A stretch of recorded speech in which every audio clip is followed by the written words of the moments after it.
He hated it. He said he wanted this stuff. 100 years ago, a new theory about human nature was put forward by Sigmund Freud. He had discovered, he said, primitive sexual and aggressive forces hidden deep inside the minds of all human beings. Forces which, if not controlled, led individuals and societies to chaos and destruction. This series is about how those in power have used Freud's theories to try and control the dangerous crowd in an age of mass democracy. At the heart of the story is not just Sigmund Freud, but other members of the Freud family.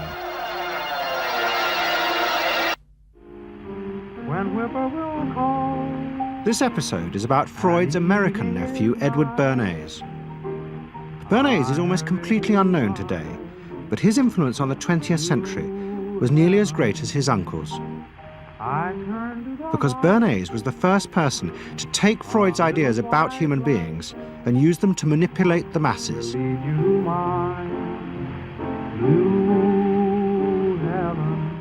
He showed American corporations for the first time how they could make people want things they didn't need by linking mass-produced goods to their unconscious desires. Out of this would come a new political idea of how to control the masses.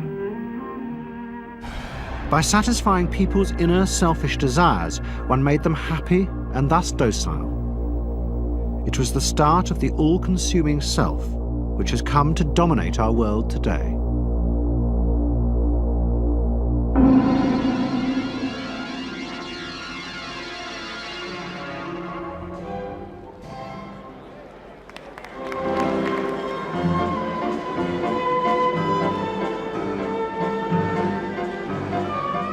Freud's ideas about how the human mind works have now become an accepted part of society, as have psychoanalysts. Every year, the psychotherapist's ball is held in a grand palace in Vienna. This is the psychotherapy ball. Psychotherapists come, some advanced patients come, or former patients come, and many other people, friends, but also people from the Viennese society who like to go to a nice, elegant, comfortable ball. But it was not always so. 100 years ago, Freud's ideas were hated by Viennese society. At that time, Vienna was the center of a vast empire ruling Central Europe. And to the powerful nobility of the Habsburg court, Freud's ideas were not only embarrassing, but the very idea of examining and analyzing one's inner feelings was a threat to their absolute control. You see, at that time, these people had the power. And of course, you just were not allowed to show your bloody feelings. I mean, you just couldn't. You know, I mean, you couldn't, if you were unhappy. Can you imagine, you, for instance, you sit somewhere in the country in a castle, you are deeply unhappy, you are a woman. You couldn't go to your maid and cry on her shoulders, or you couldn't go into the village and complain, you know, about your feelings. I mean, you couldn't, it was like selling yourself to somebody. You just couldn't, you know, because they had to respect you. Now, of course, Freud, you see, put that thought very much into question, because you see, to examine yourself, you would have to put a lot of other things into question, your society, everything what surrounds you. And that wasn't a good thing at that time. Why not? Because your self-created empire, to a certain extent, would have fallen into bits much earlier already. But what frightened the rulers of the empire even more was Freud's idea that hidden inside all human beings were dangerous instinctual drives. Freud had devised a method he called psychoanalysis. By analyzing dreams and free association, he had unearthed, he said, powerful sexual and aggressive forces which were the remnants of our animal past. Feelings we repressed because they were too dangerous. Freud devised a method for exploring a hidden part of the mind, which we nowadays call the unconscious, which a part that is totally unknown to our consciousness, that there exists a barrier in all our minds which prevents these hidden and unwelcome impulses of the unconscious from emerging. Good night.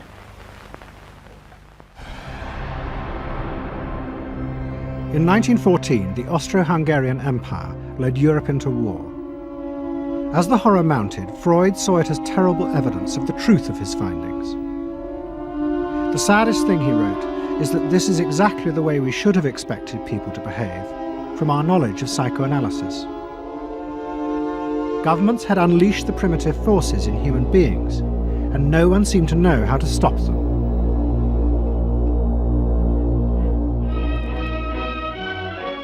At that time, Freud's young nephew, Edward Bernays, was working as a press agent in America. His main client was the world-famous opera singer Caruso, who was touring the United States.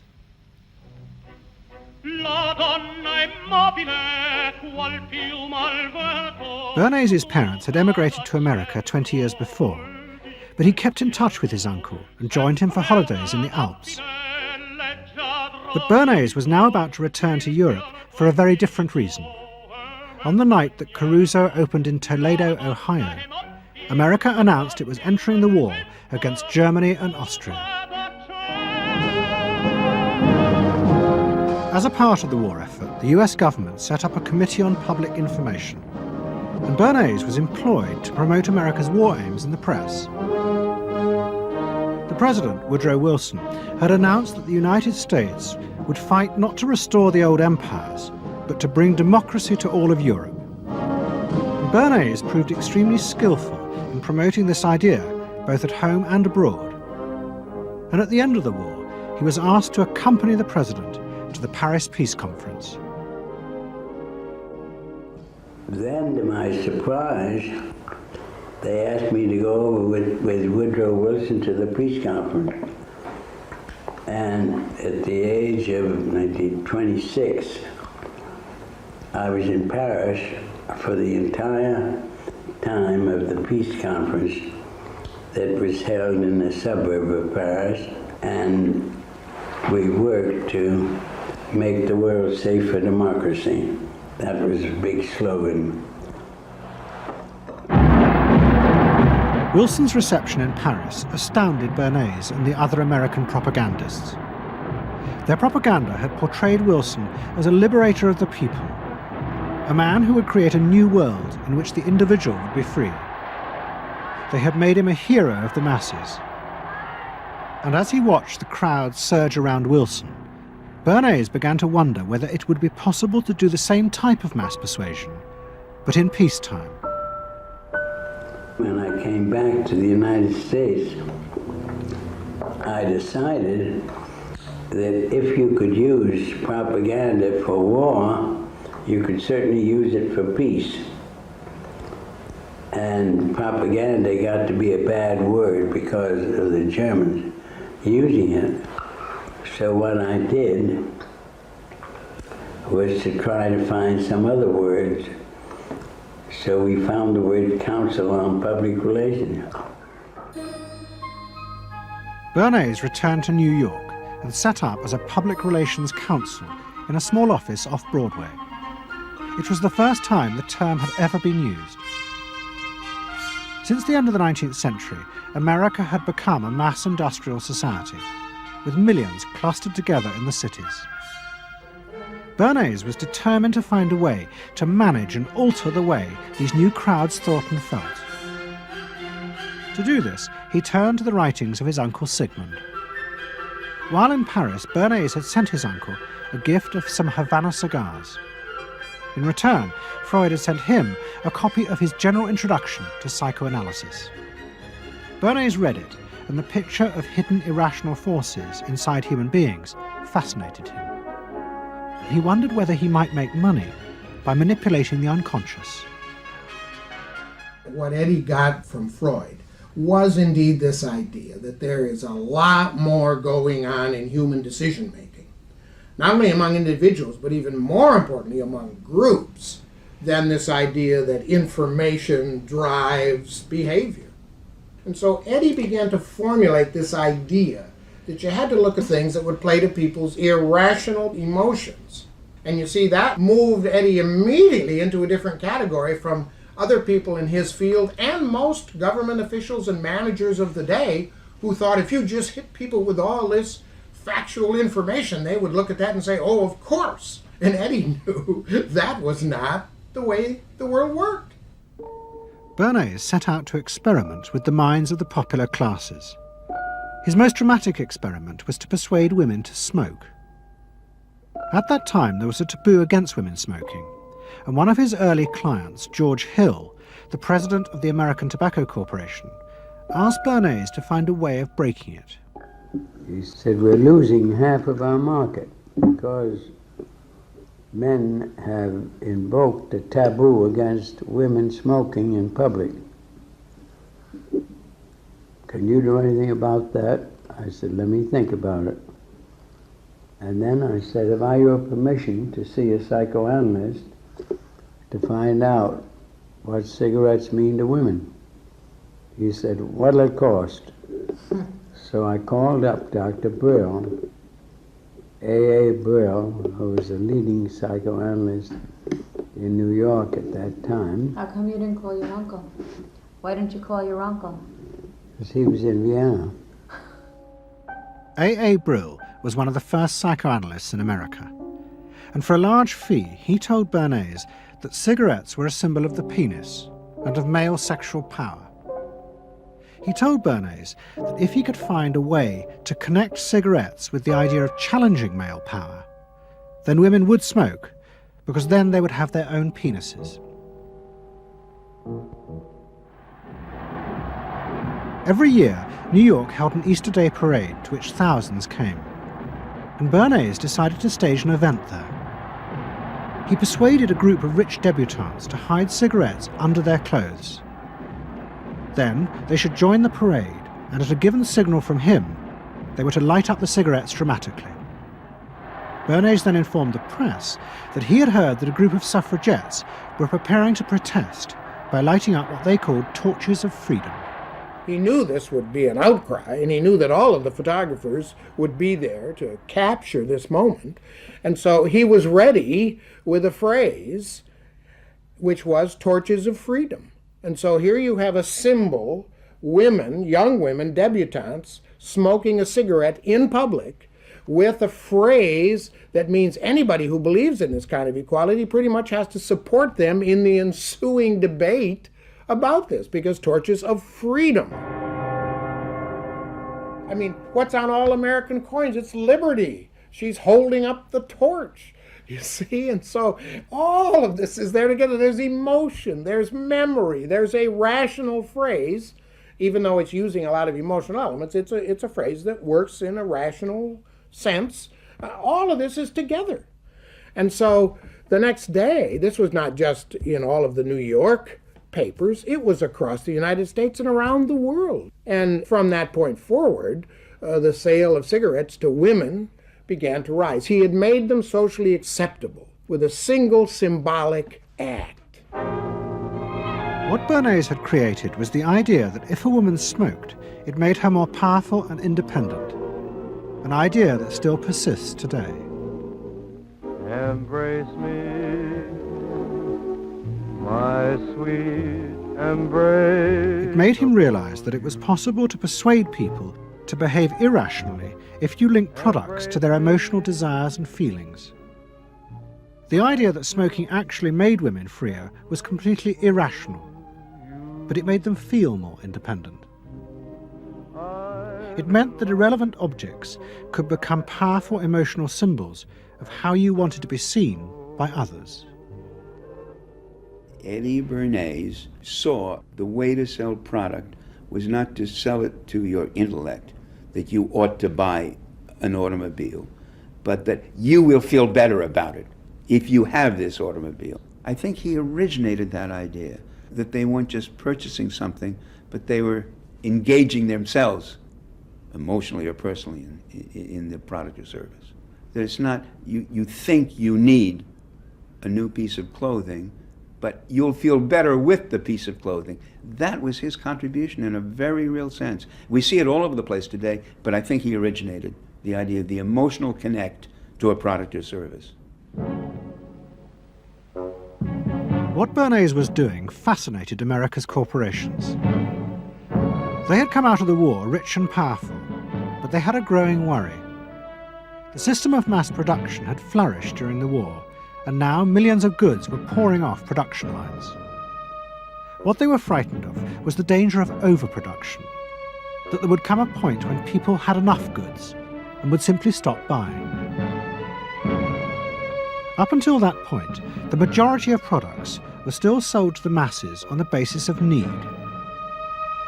While the rich had long been used to luxury goods, for the millions of working-class Americans, most products were still advertised as necessities.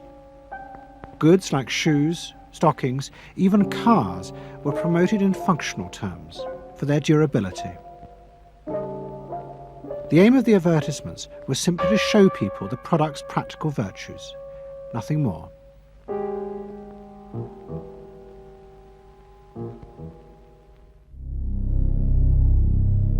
What the corporations realized they had to do was transform the way the majority of Americans thought about products. One leading Wall Street banker, Paul Mazur of Lehman Brothers, was clear about what was necessary. "We must shift America," he wrote, "from a needs to a desires culture. People must be trained to desire, to want new things even before the old have been entirely consumed. We must shape a new mentality in America. Man's desires must overshadow his needs." Prior to that time, there was no American consumer. There was the American worker, and there was the American owner, and they manufactured and they saved and they ate what they had to, and the people shopped for what they needed. And while the very rich may have bought things they didn't need, most people did not.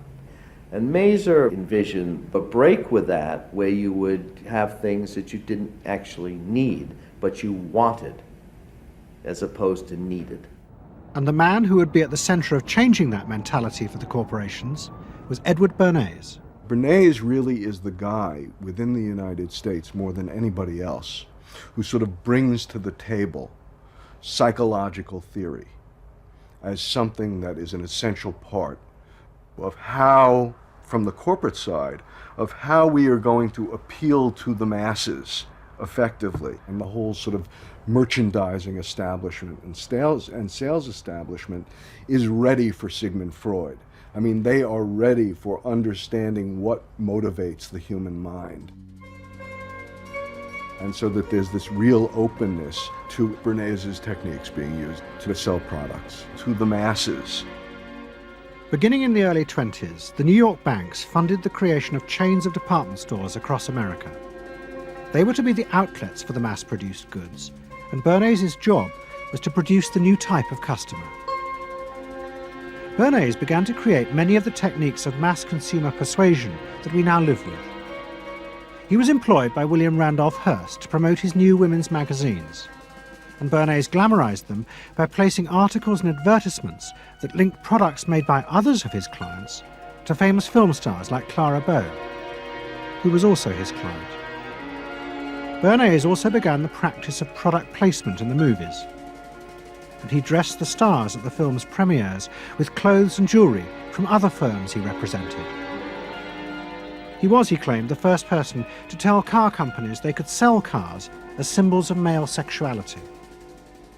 He employed psychologists to issue reports that said products were good for you, and then pretended they were independent studies. He organised fashion shows in the department stores and paid celebrities to repeat the new and essential message: you bought things not just for need, but to express your inner sense of yourself to others. There's a psychology of dress. Have you ever thought about it? How it can express your character? You all have interesting characters, but some of them are all hidden. I wonder why you all want to dress always the same, with the same hats and the same coats. I'm sure all of you are interesting and have wonderful things about you, but looking at you in the street, you all look so much the same. And that's why I'm talking to you about the psychology of dress. Try and express yourselves better in your dress. Bring out out certain things that you think are hidden. I wonder if you've thought of this angle of your personality. I'd like to ask you some questions. Why do you like short skirts? Oh, because there's more to see. More to see, eh? What good does that do you? Makes my hands. It makes you more attractive. Does? In 1927, an American journalist wrote, "A change has come over our democracy. It is called consumptionism. The American citizen's first importance to his country is now no longer that of citizen, but that of consumer." The growing wave of consumerism helped in turn to create a stock market boom.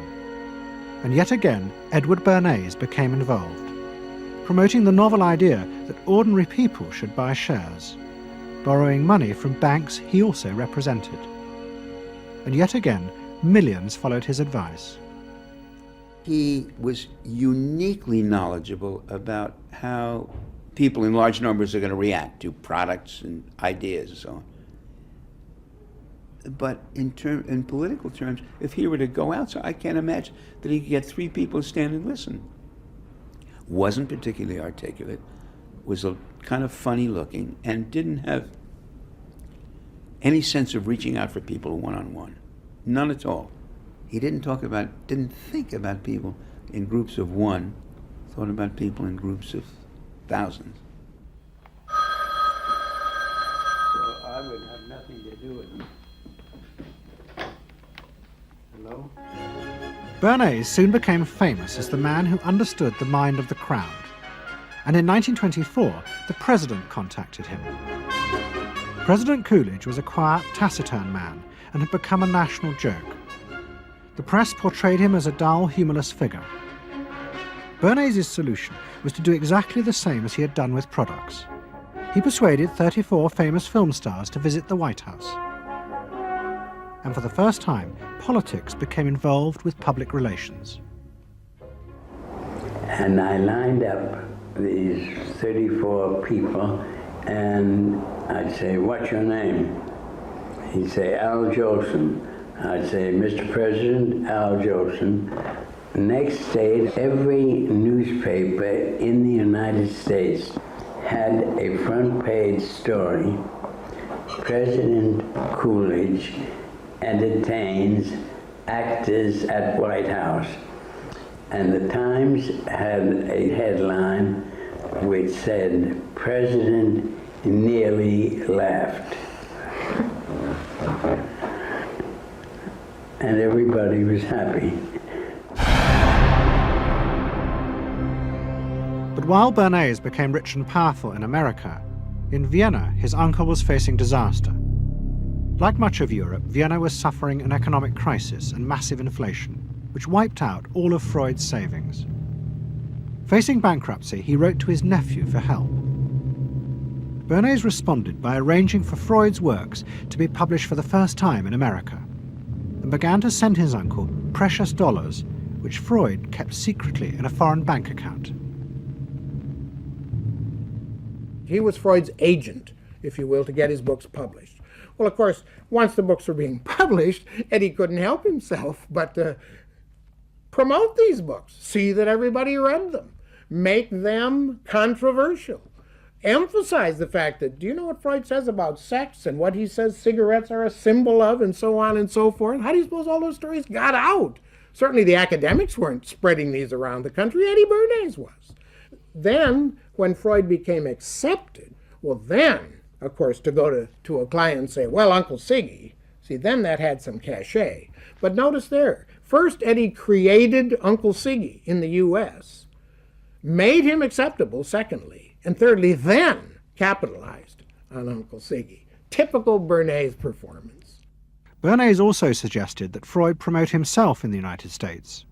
He proposed his uncle write an article for Cosmopolitan, a magazine that Bernays represented, entitled "A Woman's Mental Place in the Home." Freud was furious. Such an idea, he said, was unthinkable. It was vulgar, and anyway, he hated America. Freud was now becoming increasingly pessimistic about human beings.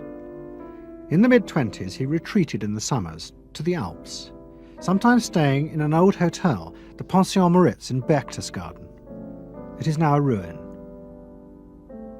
Freud began to write about group behaviour, about how easily the unconscious aggressive forces in human beings could be triggered when they were in crowds. Freud believed he had underestimated the aggressive instincts in human beings. They were far more dangerous than he had originally thought. After World War I, Freud was basically a pessimist. He felt that man is an impossible creature, a very, very sadistic and bad species, and did not believe that man can be improved. Man is a ferocious animal, the most ferocious animal that exists. They enjoy torturing and killing, and he didn't like man. The publication of Freud's works in America had an extraordinary effect on journalists and intellectuals in the 1920s. What fascinated and frightened them was the picture Freud painted of submerged, dangerous forces lurking just under the surface of modern society. Forces that could erupt easily to produce the frenzied mob which had the power to destroy even governments. It was this they believed had happened in Russia. To many, this meant that one of the guiding principles of mass democracy was wrong. The belief that human beings could be trusted to make decisions on a rational basis. The leading political writer, Walter Lippmann, argued that if human beings were in reality driven by unconscious, irrational forces, then it was necessary to rethink democracy. What was needed was a new elite who could manage what he called the bewildered herd. This would be done through psychological techniques that would control the unconscious feelings of the masses. So here you have Walter Lippmann, probably the most influential political thinker in the United States, who is essentially saying that the basic mechanism of the mass mind is unreason, is irrationality, is animality. He believes that the mob in the street, which is how he sees ordinary people, are people who are driven not by their minds but by their spinal cords.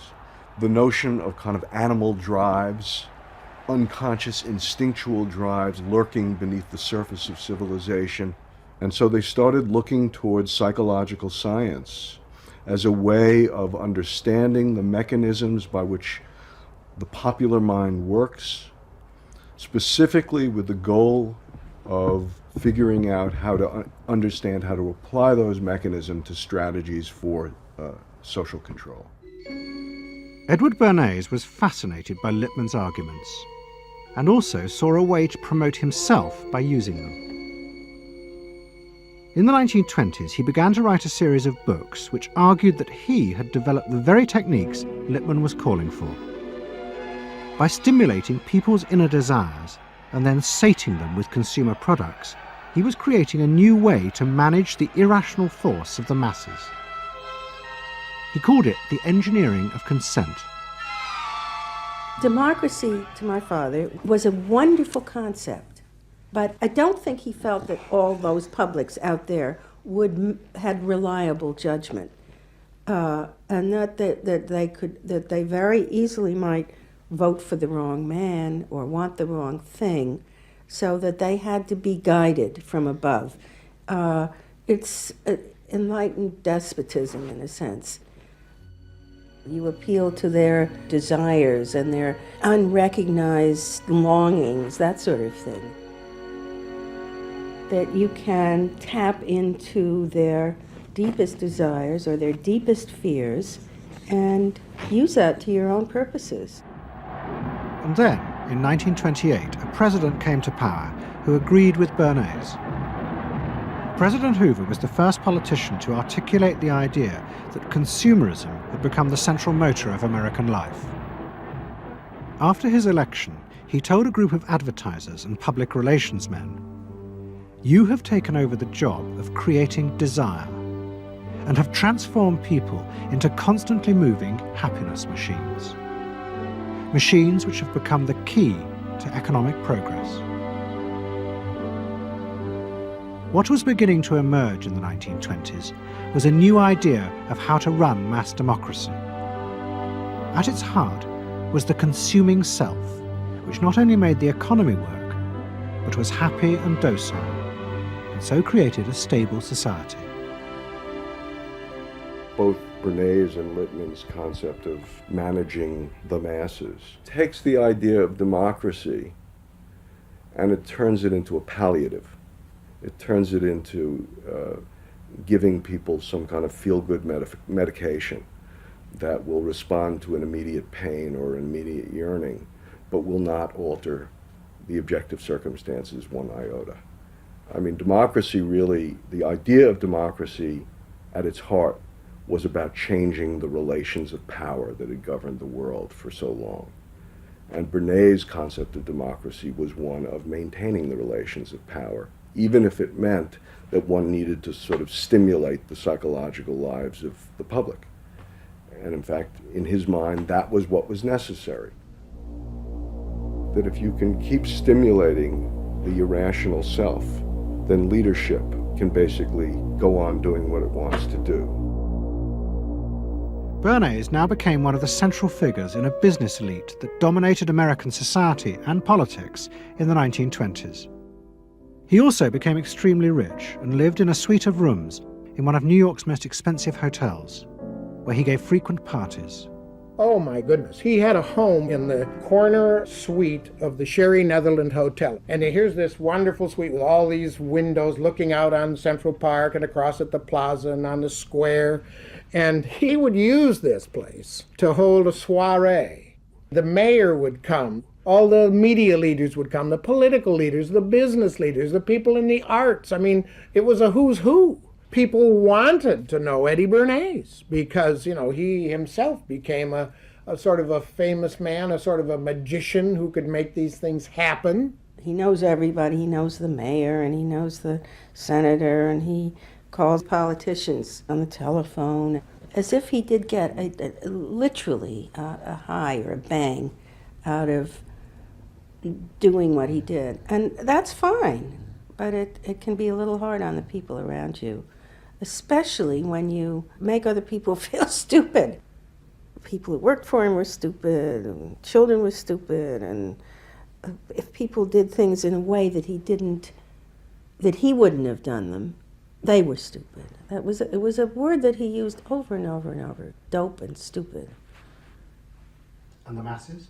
They were stupid.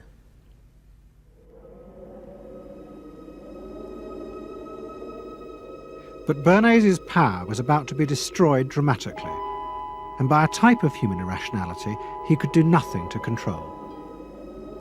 At the end of October 1929, Bernays organised a huge national event to celebrate the 50th anniversary of the invention of the light bulb. President Hoover, the leaders of major corporations, and bankers like John D. Rockefeller were all summoned by Bernays to celebrate the power of American business. But even as they gathered, news came through that shares on the New York Stock Exchange were beginning to fall catastrophically. Throughout the 1920s, speculators had borrowed billions of dollars.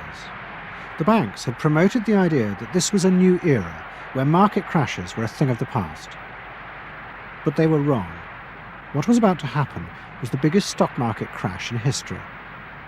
Investors had panicked and begun to sell in a blind, relentless fury that no reassurance by bankers or politicians could halt. And on the 29th of October 1929, the market collapsed.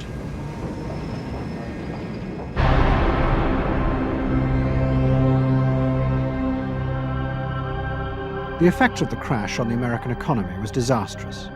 Faced with recession and unemployment, millions of American workers stopped buying goods they didn't need. The consumer boom that Bernays had done so much to engineer disappeared, and he and the profession of public relations fell from favour. Bernays' brief moment of power seemed to be over.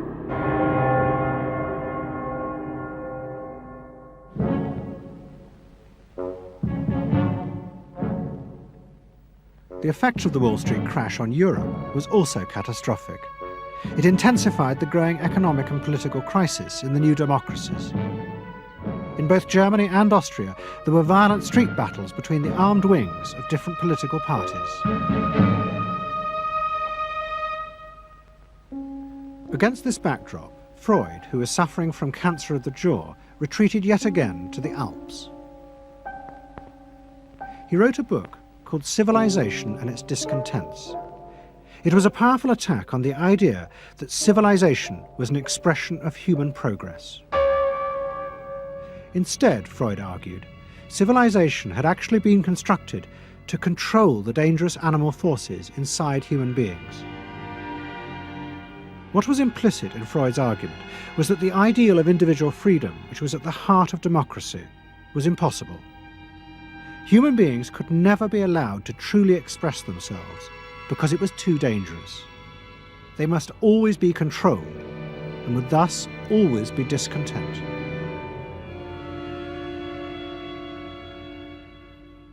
Man doesn't want to be civilized, and he is, civilization brings discontent, but it's necessary to survival. Otherwise he couldn't survive. So he must be discontent, because this would be the only way to keep him within limits. But what did Freud think about the idea of the equality of man? He didn't believe in it. We had 32 parties, and Hitler said, before those parties don't vanish, there is no Germany. That's true. You can't have 32 parties, and so they felt this one person will put an end to this comedy. Freud was not alone in his pessimism. Politicians like Adolf Hitler emerged from a growing despair in the 1920s about democracy. The Nazis were convinced that democracy was dangerous because it unleashed a selfish individualism, but didn't have the means to control it. Hitler's party, the National Socialists, stood in elections, promising in their propaganda that they would abandon democracy because of the chaos and unemployment it led to. Die Parteien versprachen den Himmel auf Erden.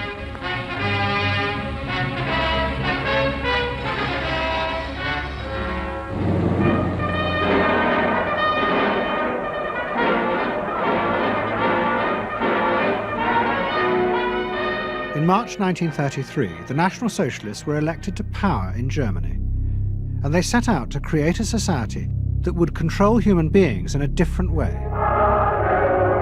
One of their first acts was to take control of business. The planning of production would in future be done by the state. The free market was too unstable, as the crash in America had proved. Workers' leisure time was also planned by the state through a new organization called Strength Through Joy. One of its mottos was service, not self.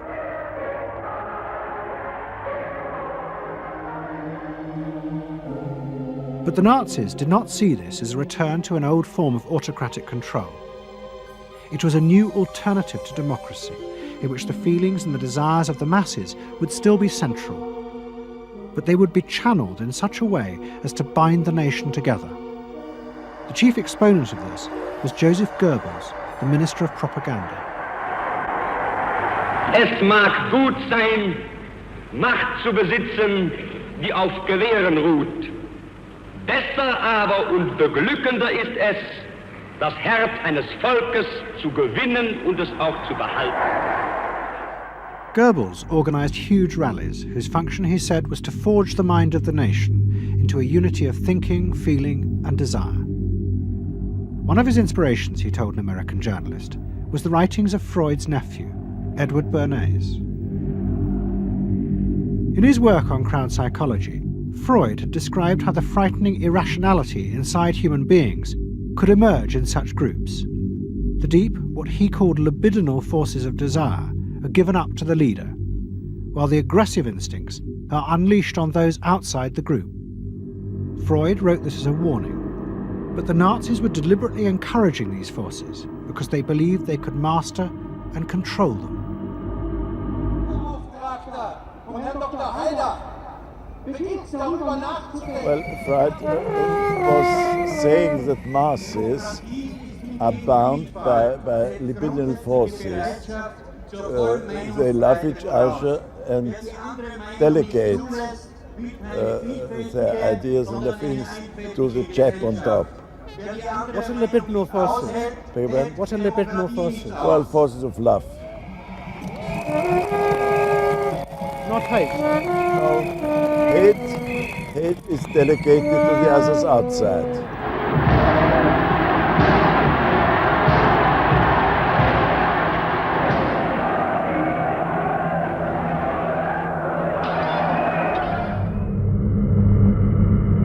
It's the mob.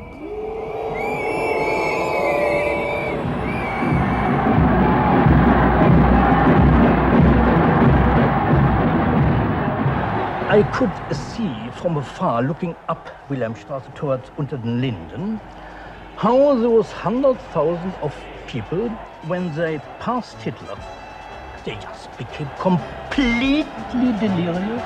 They began to shout these cries I will never get out of my ears. Heil, Sieg, Heil. They demented.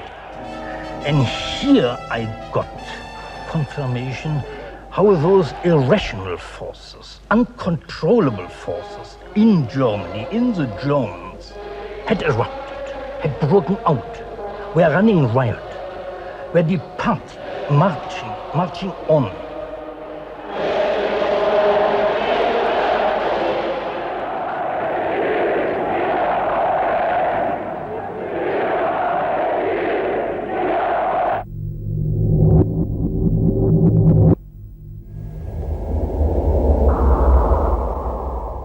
And in America too, democracy was under threat from the force of the angry mob. The effect of the stock market crash had been disastrous. There was growing violence as an angry population took out their frustration on the corporations who were seen to have caused this disaster. Then, in 1932, a new president was elected who was also going to use the power of the state to control the free market. But his aim was not to destroy democracy, but to strengthen it. And to do this, he was going to develop a new way of dealing with the masses. I am prepared, under my constitutional duty, to recommend the measures that a stricken nation in the midst of a stricken world may require. But in the event that the national emergency is still critical, I shall not evade the clear course of duty that will then confront me. I shall ask the Congress for the one remaining instrument to meet the crisis: broad executive power.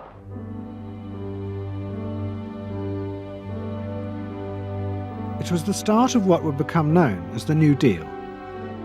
Roosevelt assembled a group of young technocrats and planners in Washington. He told them that their job was to plan and run giant new industrial projects for the good of the nation. Roosevelt was convinced that the stock market crash had shown that laissez-faire capitalism could no longer run modern industrial economies. It had become the job of government.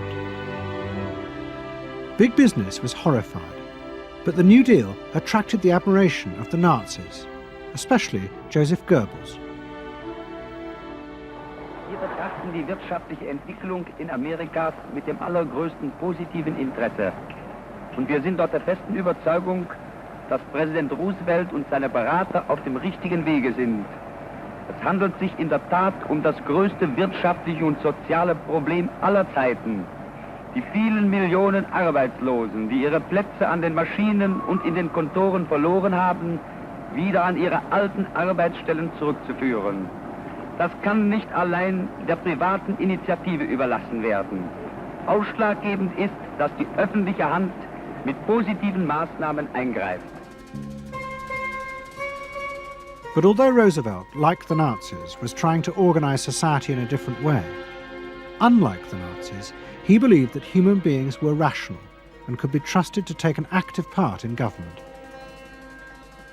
Roosevelt believed it was possible to explain his policies to ordinary Americans and take into account their opinions.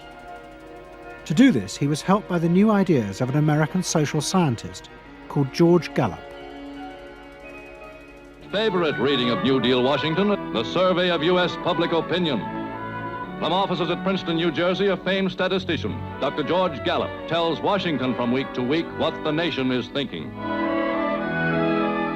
And in New York, Fortune magazine's analyst, Elmo Roper, compiles for publication a continuous record of the nation's approval or disapproval of how the country is being run. Gallup and Roper rejected Bernays' view that human beings were at the mercy of unconscious forces and so needed to be controlled. Their system of opinion polling was based on the idea that people could be trusted to know what they wanted. They argued that one could measure and predict the opinions and behaviour of the public if one asked strictly factual questions and avoided manipulating their emotions. Well, how about this one? Do you think Franklin D. Roosevelt's New Deal has been bad for the nation in general? No, that question's loaded. It automatically suggests an answer. Well, how about this? Is your present feeling toward President Roosevelt one of general approval or general disapproval? That's better. Prior to scientific polling, the view of many people was that you couldn't trust public opinion. It was irrational, that it was ill-informed, it was chaotic, unruly, and so forth. And so that opinion should be dismissed. But with scientific polling, I think it established very clearly that people are rational, that they do make good decisions, and this offers democracy a chance to be truly informed by the public, giving everybody a voice in the way the country is run. I know my father wouldn't necessarily say the voice of the public is the voice of God, but he did feel very much that the voice of the people is a rational voice and should be heard. What Roosevelt was doing was forging a new connection between the masses and politicians. No longer were they irrational consumers who were managed by sating their desires. Instead, they were sensible citizens who could take part in the governing of the country. In 1936, Roosevelt stood for re-election. He promised further control over big business. To the corporations, it was the beginning of a dictatorship.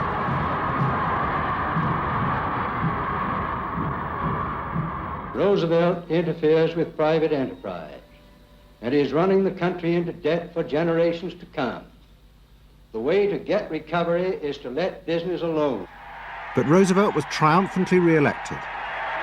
It looks, my friends, like a real landslide this time.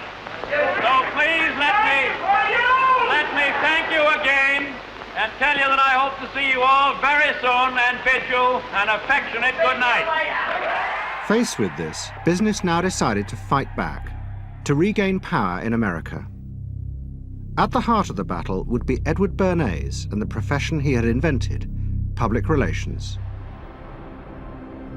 Following that election, business people start to get together and start to carry on discussions, primarily in private, and they start talking to each other about the need to sort of carry on ideological warfare against the New Deal and to sort of reassert the sort of connectedness between the idea of democracy on the one hand and the idea of privately owned business on the other. And so, under the umbrella of an organization which still exists, which is called the National Association of Manufacturers, and whose membership included all of the major corporations of the United States, a campaign is launched explicitly designed to create emotional attachments between the public and big business. It's Bernays' techniques being used on a grand scale. I mean, totally.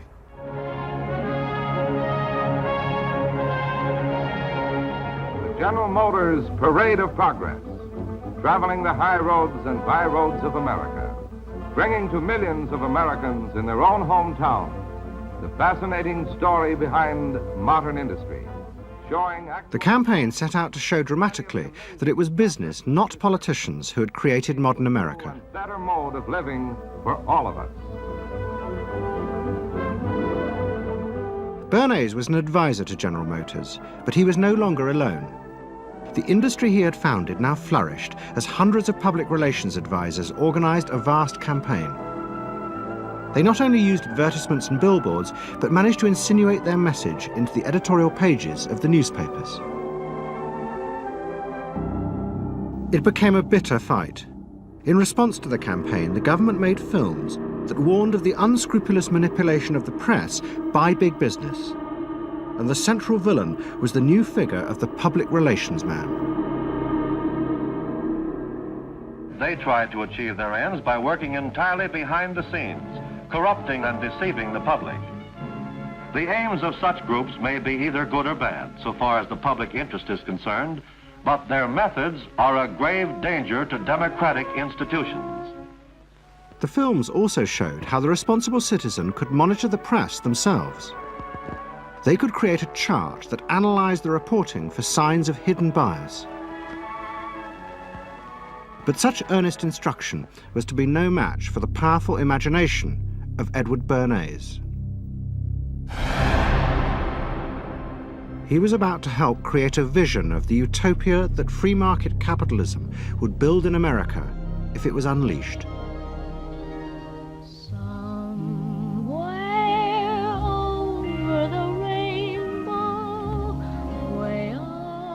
In 1939, New York hosted the World's Fair. Edward Bernays was a central advisor. He insisted that the theme be the link between democracy and American business.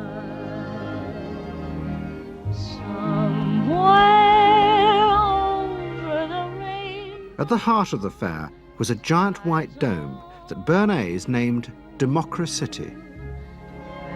And the central exhibit was a vast working model of America's future, constructed by the General Motors Corporation. To my father, the World's Fair was an opportunity to keep the status quo, that is, capitalism, in a democracy. Democracy and capitalism, that marriage, right, linking, just like that. He did that by manipulating people and getting them to think that you couldn't have real democracy in anything but a capitalist society, which was capable of doing anything, of creating these wonderful highways, of making, moving pictures inside everybody's house, of telephones that didn't need cords, of sleek roadsters. I mean, it was consumerist, but at the same time, you inferred that in a funny way, democracy and capitalism went together. The World's Fair was an extraordinary success and captured America's imagination. The vision it portrayed was of a new form of democracy, in which business responded to people's innermost desires in a way politicians could never do. But it was a form of democracy that depended on treating people not as active citizens, as Roosevelt did, but as passive consumers. Because this, Bernays believed, was the key to control in a mass democracy. It's not that the people are in charge, but that the people's desires are in charge. The people are not in charge. The people exercise no decision-making power within this environment. So democracy is reduced from something which assumes an active citizenry to the idea of the public as passive consumers. Driven primarily by instinctual or unconscious desires, and that if you can in fact trigger those needs and desires, you can get what you want from them. But this struggle between the two views of human beings as to whether they were rational or irrational was about to be dramatically affected by events in Europe. Events that would also change the fortunes of the Freud family. In March 1938, the Nazis annexed Austria. It was called the Anschluss. Hitler arrived in Vienna to an extraordinary outpouring of mass adulation. But even as he drove through the city, behind the scenes, the Nazis were systematically whipping up and unleashing the hatred of the crowd against the enemies of the new Greater Germany. The Anschluss was a kind of explosion of terrible hatred against the enemies, the so-called enemies, or whatever they considered enemies, against the Jews totally, and also against a lot of very decent Austrians who had opposed the Nazis in Austria. They said it's legitimate now, you can do what you want, so they did it. Stealing, robbing and killing, I can't say it otherwise. And human depravity, of course, is always very near to normal behavior. It can change very quickly.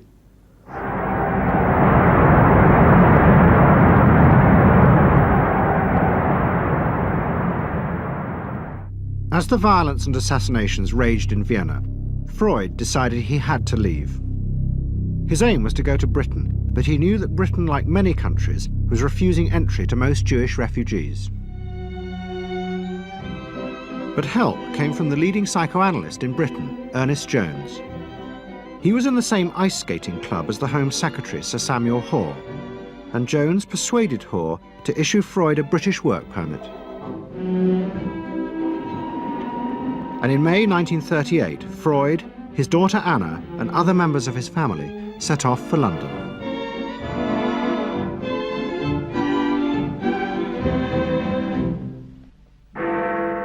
Freud arrived in London as Britain was preparing for war, and he settled with his daughter Anna in a house in Hampstead. But Freud's cancer was now far advanced, and in September 1939, just 3 weeks after the outbreak of war, he died.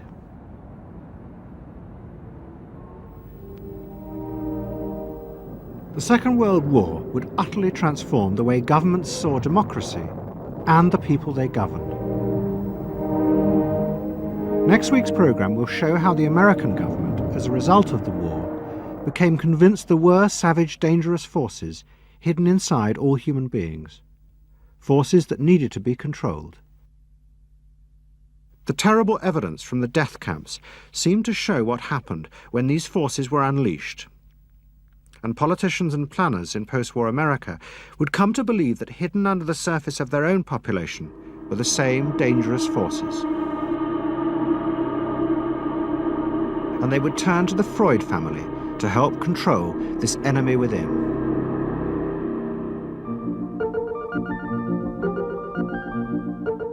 And ever adaptable, Edward Bernays would work not just for the American government, but the CIA. And Sigmund Freud's daughter, Anna, would also become powerful in the United States because she believed that people could be taught to control the irrational forces within them. Out of this would come vast government programs to manage the inner psychological life of the masses.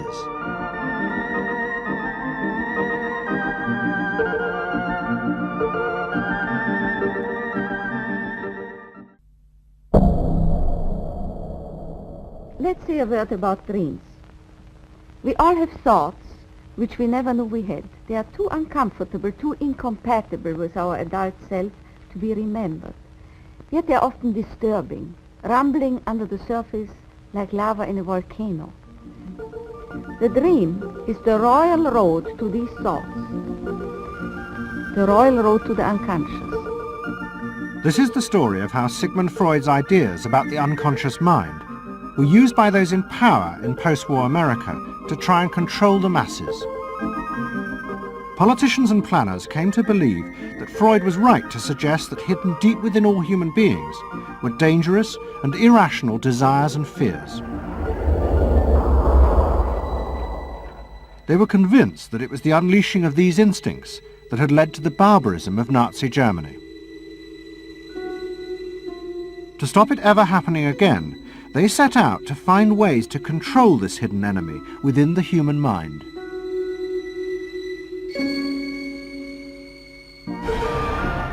At the heart of the story are Sigmund Freud's daughter Anna and his nephew Edward Bernays, who had invented the profession of public relations.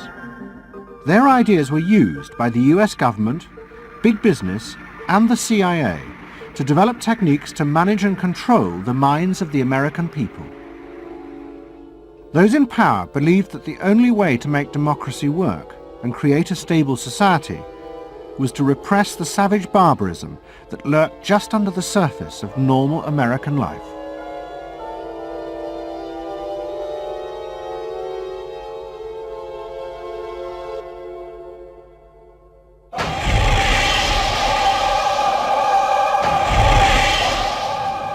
story begins in the middle of the fierce fighting of the Second World War. As the fighting intensified, the American army was faced by an extraordinary number of mental breakdowns among its troops.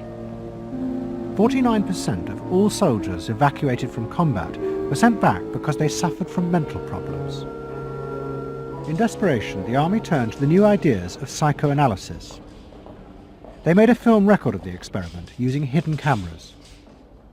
It says here on your record that you had headaches and that you had crying spells. Yes, sir. I believe in your profession is called nostalgia. In other words, homesickness. Yes, sir. It was induced when, shortly before the war, I received a picture of my sweetheart. Yes.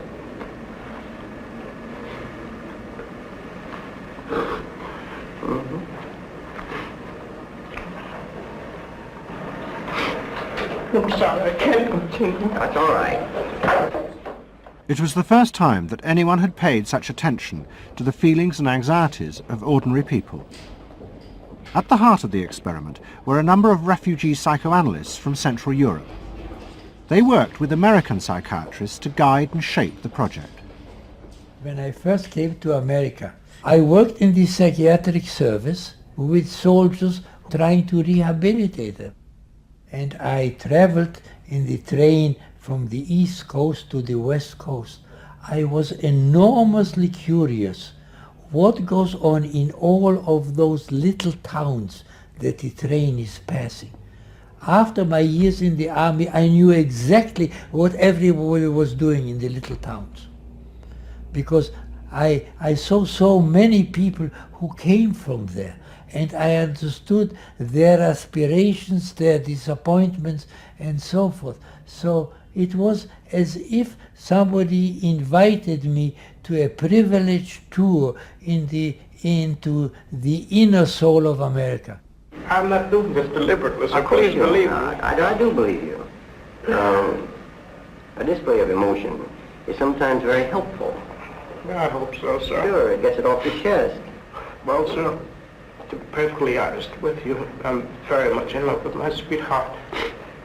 She has been the one person that gave me a sense of importance, and that through her cooperation with me, we were able to surmount so many obstacles. Take it easy now, just talk to... The psychoanalysts used techniques developed by Freud to take the men back into their past. They became convinced that the breakdowns were not the direct result of fighting. The stress of combat had merely triggered old childhood memories. These were memories of the men's own violent feelings and desires, which they had repressed because they were too frightening. Think deeply. Let's go back. When was it you... To the psychoanalysts, it was overwhelming proof of Freud's theory that underneath human beings were driven by primitive, irrational forces. You want that? World War II was a major shattering experience because I discovered the enormous role of the irrational in the lives of most people. That I can say, that I learned that the ratio between the irrational and the rational in America is very much in favor of the irrational. That there is much greater unhappiness, much more suffering, much more. A sadder country than one would imagine it from the advertisements that you get. A much more problematic country. Victory in the Second World War was celebrated as a triumph of democracy. But in private, many policymakers were worried about the implications of the analysis of the soldiers. It seemed to show that underneath every American were irrational, violent drives. What had happened in Germany seemed to bear this out. The complicity of so many ordinary Germans in mass killings during the war showed just how easily these forces could break through and overwhelm democracy.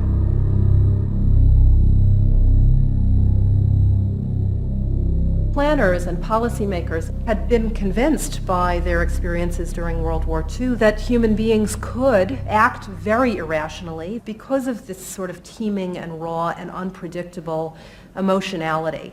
the kind of chaos that lived at the base of human personality could, in fact, infect the society, social institutions, to such a point that the society itself would become sick. That's what they believe happened in Germany, in which the irrational, the anti-democratic, went wild. Well, it was a vision of human nature as incredibly destructive, and they were terrified that Americans would in fact behave that way, or were capable of behaving that way, and they wanted to avoid a rerun of that. So what is needed is a human being that can internalize democratic values so that they are not shaken with the storm. And psychoanalysis carried in it the promise that it can be done. It opened up new vistas as to how the inner structure of the human being can be changed so that he becomes a more vital, free supporter and maintainer of democracy. The psychoanalysts were convinced they not only understood these dangerous forces, but they knew how to control them too. They would use their techniques to create democratic individuals, because democracy left to itself failed to do this.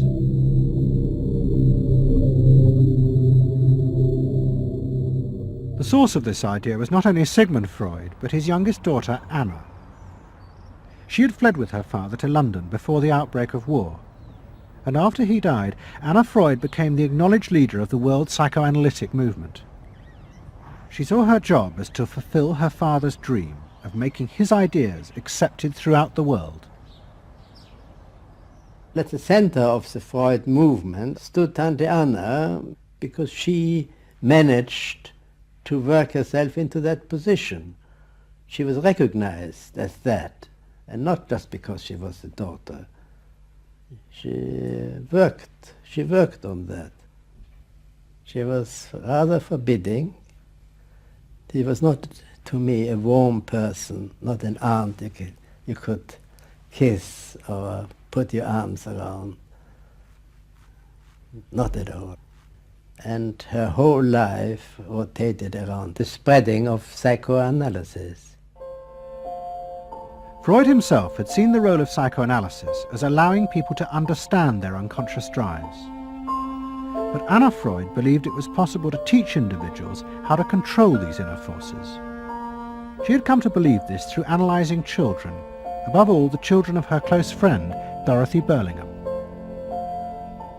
Dorothy Burlingham was an American millionairess who in the 1920s fled a failed marriage and brought her children to Anna Freud in Vienna.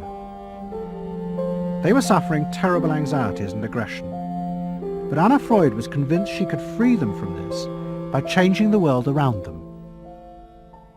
She thought that she could come in and into their environment, essentially, because they were children, you see. They didn't have independent lives of their own.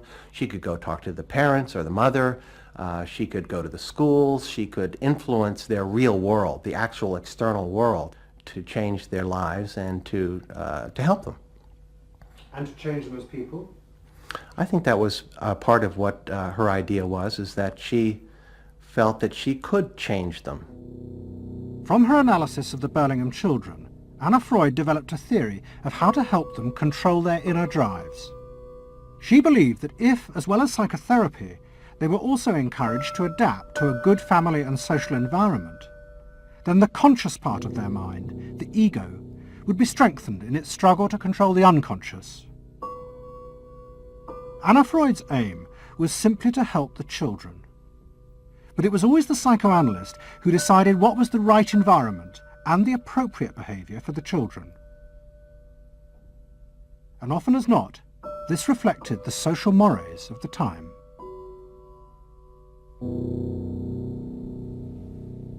In my father's case, they were concerned that he would be a homosexual. And so a lot of their efforts went into preventing or trying to stop my father from becoming a homosexual. Whether or not he would have or did, or it's unknown to me. Why did they want to stop him? Because they felt it was abnormal. It wasn't a normal way to develop. They wanted to have him develop along lines that society recognized to be normal, because if they didn't, then you're going to be under the control of forces that you don't understand, that you're not even aware of. The analysis seemed to be a great success, and in the 30s the Burlingham children had returned to America. They settled down to happy married lives in the suburbs. What they didn't realize was that their experience was about to become a template for a giant social experiment to control the inner mental life of the American population. In 1946, President Truman signed the National Mental Health Act. It had been born directly out of the wartime discoveries by psychoanalysts that millions of Americans who had been drafted suffered hidden anxieties and fears. The aim of the Act was to deal with this invisible threat to society. Shocked by the appalling percentage of the emotionally unstable revealed by the World War II draft figures, Congress in 1946 passed the National Mental Health Act, which recognized for the first time that mental illness was a national problem. Keenly aware of the tremendous problems ahead is Dr. Robert H. Felix, director of the vast new project. A primary objective of the National Mental Health Program is to increase our fund of scientific knowledge about mental health and about mental illness. We're not doing this. Why? Because there are all too few skilled mental health workers. Two of the principal architects of the Act were the Menninger brothers, Carl and Will. Will had run the wartime psychotherapy experiments, and now he and his brother began to train hundreds of new psychiatrists. The Menningers were convinced that it would be possible to apply Anna Freud's ideas on a wide scale, and to adults as well as children. The psychiatrist's job would be to teach ordinary Americans how to control their unconscious drives. Psychoanalysis could be used to make a better society. They said psychoanalytic thinking could make for the betterment of society, because you could change the way the mind functioned. And you could take the ways in which people did hurtful things to themselves and others and alter them by enlarging their understanding. And this was the vision psychoanalysis brought. That you could really change people. That you could really change people. And you could change them almost in limitless ways. In the late 40s, a vast project began in America to apply the ideas of psychoanalysis to the masses. Psychological guidance centres were set up in hundreds of towns. They were staffed by psychiatrists who believed it was their job to control the hidden forces inside the minds of millions of ordinary Americans. Yes, I need something done. I need some help. Did you have any particular teachers that you liked, any sort? I liked all my teachers except one, I remember. What was the trouble with this one? I don't know, she just scared me most of the time. Holler at me and I'd run outside and vomit. I hate my brother. Loathe him. Despise him. At the same time, thousands of counsellors were trained to apply psychoanalysis to marriage guidance. And social workers were sent out to visit people's homes and advise on the psychological structure of family life. Behind all this was the fundamental idea of Anna Freud's, that if people were encouraged to conform to the accepted patterns of family and social life, then their ego would be strengthened. They would be able to control the dangerous forces within them. When your emotions control your actions, it affects not only yourself, but the people around you. And if this sort of flare-up is repeated often, it might lead to a permanently warped personality. You can control the fire of your emotions so that your personality becomes more pleasant. So we expect that someone who's been through that experience to be much more insightful, much more understanding, and a much better regulated person. And what happens to the guy? And regulation includes being able to let go, as it were, to enjoy a football game or a soccer game.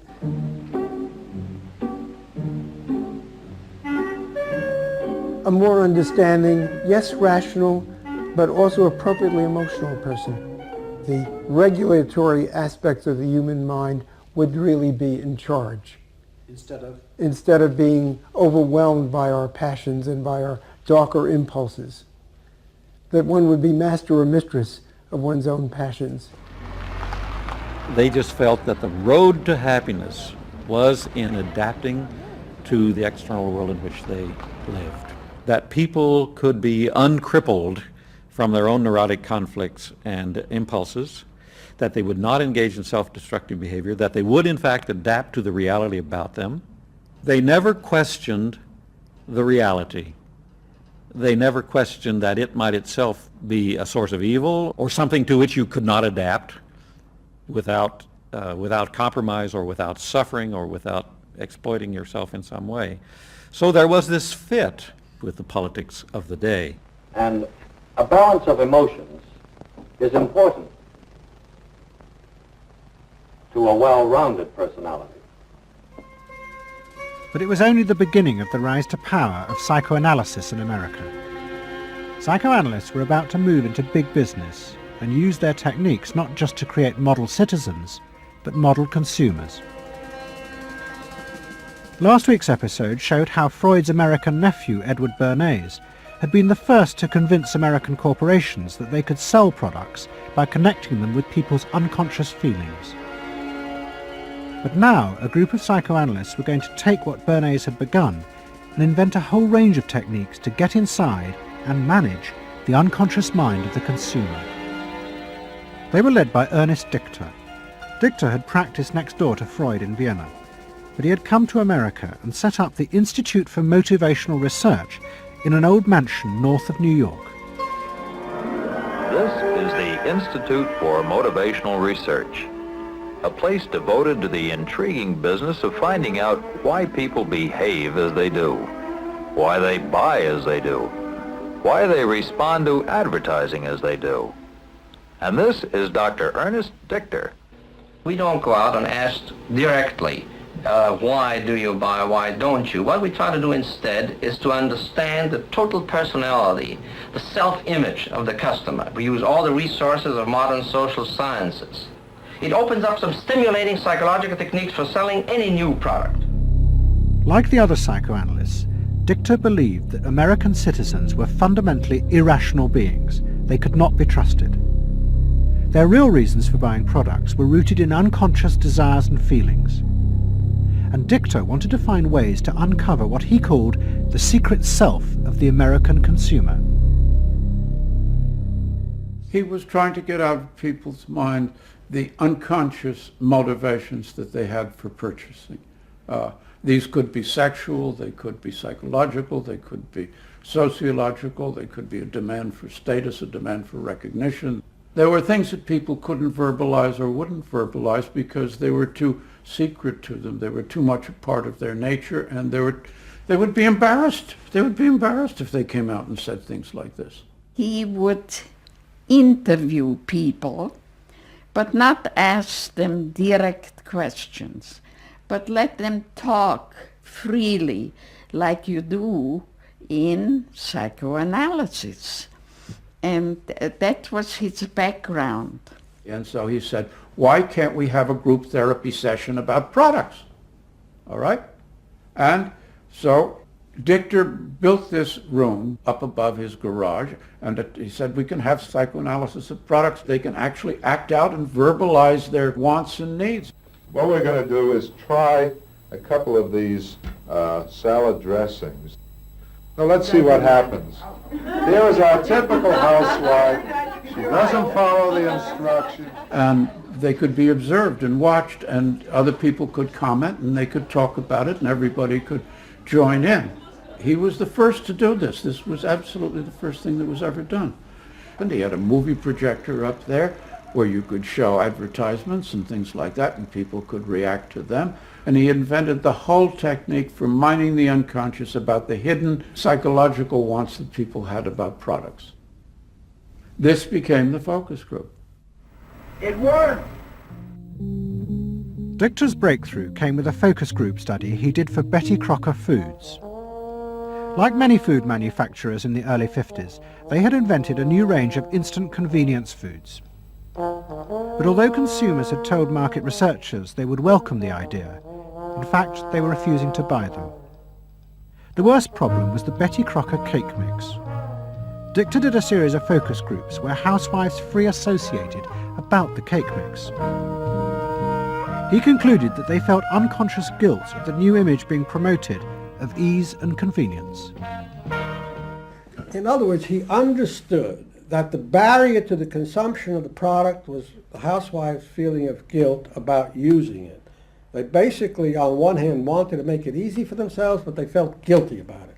So what you've got to do in those circumstances is remove the barrier being guilt.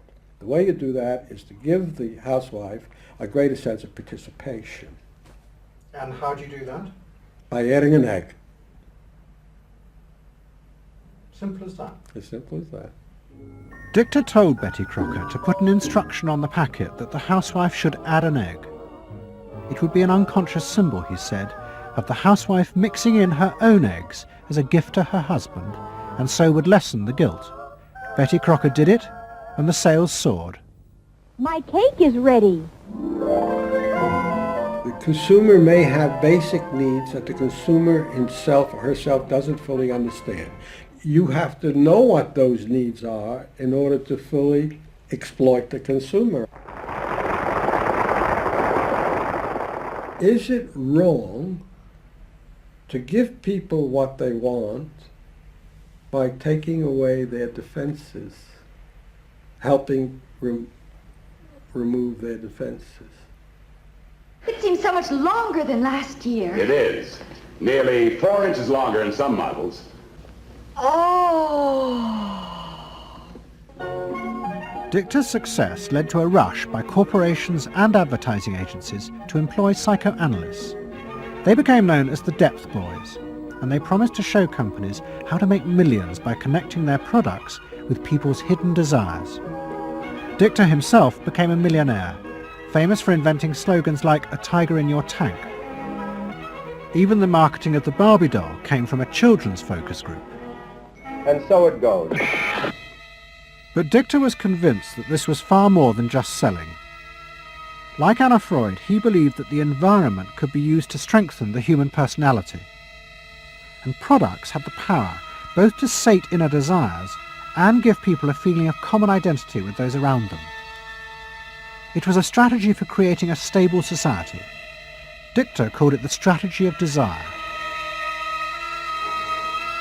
To understand a stable citizen, you have to know that modern man quite often tries to work off his frustrations by spending on self-gratification. Modern man is eternally ready to fill out his self-image by purchasing products which complement it. If you identify yourself with a product, it can have a therapeutic value. It improves your self-image and you become a more secure person and you have suddenly this confidence of going out in the world and doing what you want successfully. Bernays believed that that would then improve the whole of our society and become the best society on this planet.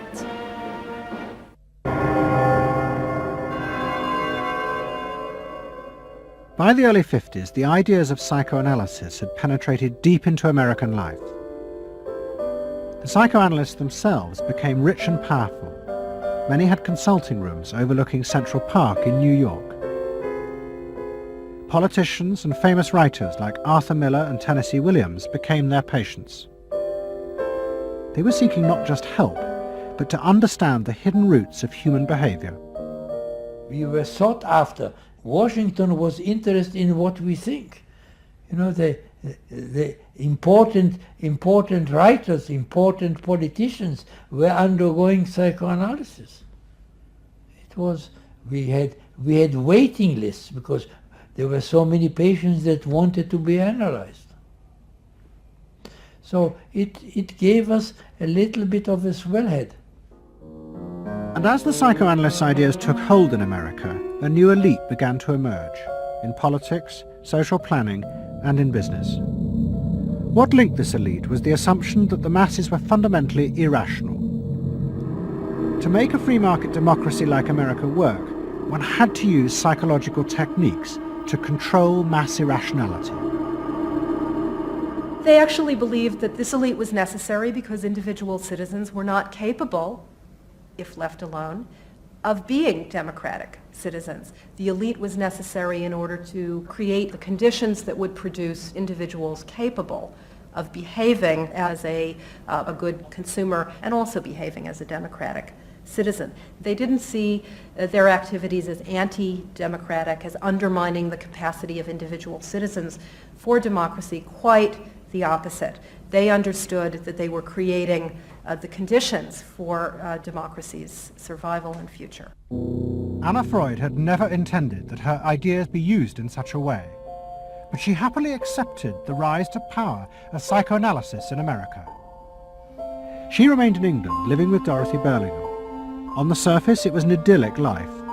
She and Dorothy had bought a weekend cottage on the Suffolk coast. And in the summers, Dorothy's children came from America to visit with the grandchildren. But underneath, things were going badly wrong. Both Bob and Mabby Burlingham, who Anna Freud had analysed in the 1930s, had suffered personal breakdowns, and their marriages were collapsing. Bob was drinking heavily, and Mabby suffered terrible anxieties. The real reasons for the visits to England were yet more analysis with Anna Freud. Well, the problem was that it didn't look very good, did it? Because here you have somebody who's having nervous breakdowns and is having alcoholic binges. And this is not exactly, doesn't really sit well. Well, you know, from a humane standpoint, obviously this is not desirable. You know, you want to help these people, but it also had the wider ramifications of everybody in analysis, in analytic circles, knew that Bob and Mabby were guinea pigs. They were the living proof that this was a wonderful process. It was very much swept under the rug. It didn't get out. I mean, these people had such, their power and influence was such that, you know, you were very careful. Anna Freud was a very powerful person, and you were the grandchildren, and she knew a great deal more than you did about what went on in your parents' lives and so forth. It was not something you were going to tangle with, and you were a product of the whole situation.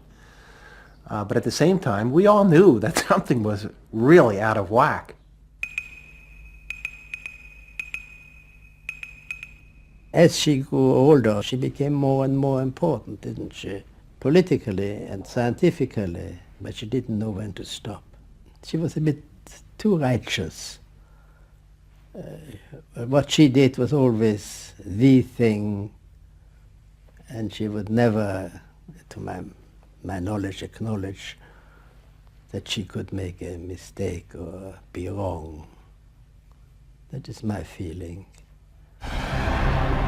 But the power and influence of the Freud family in America was about to grow even more.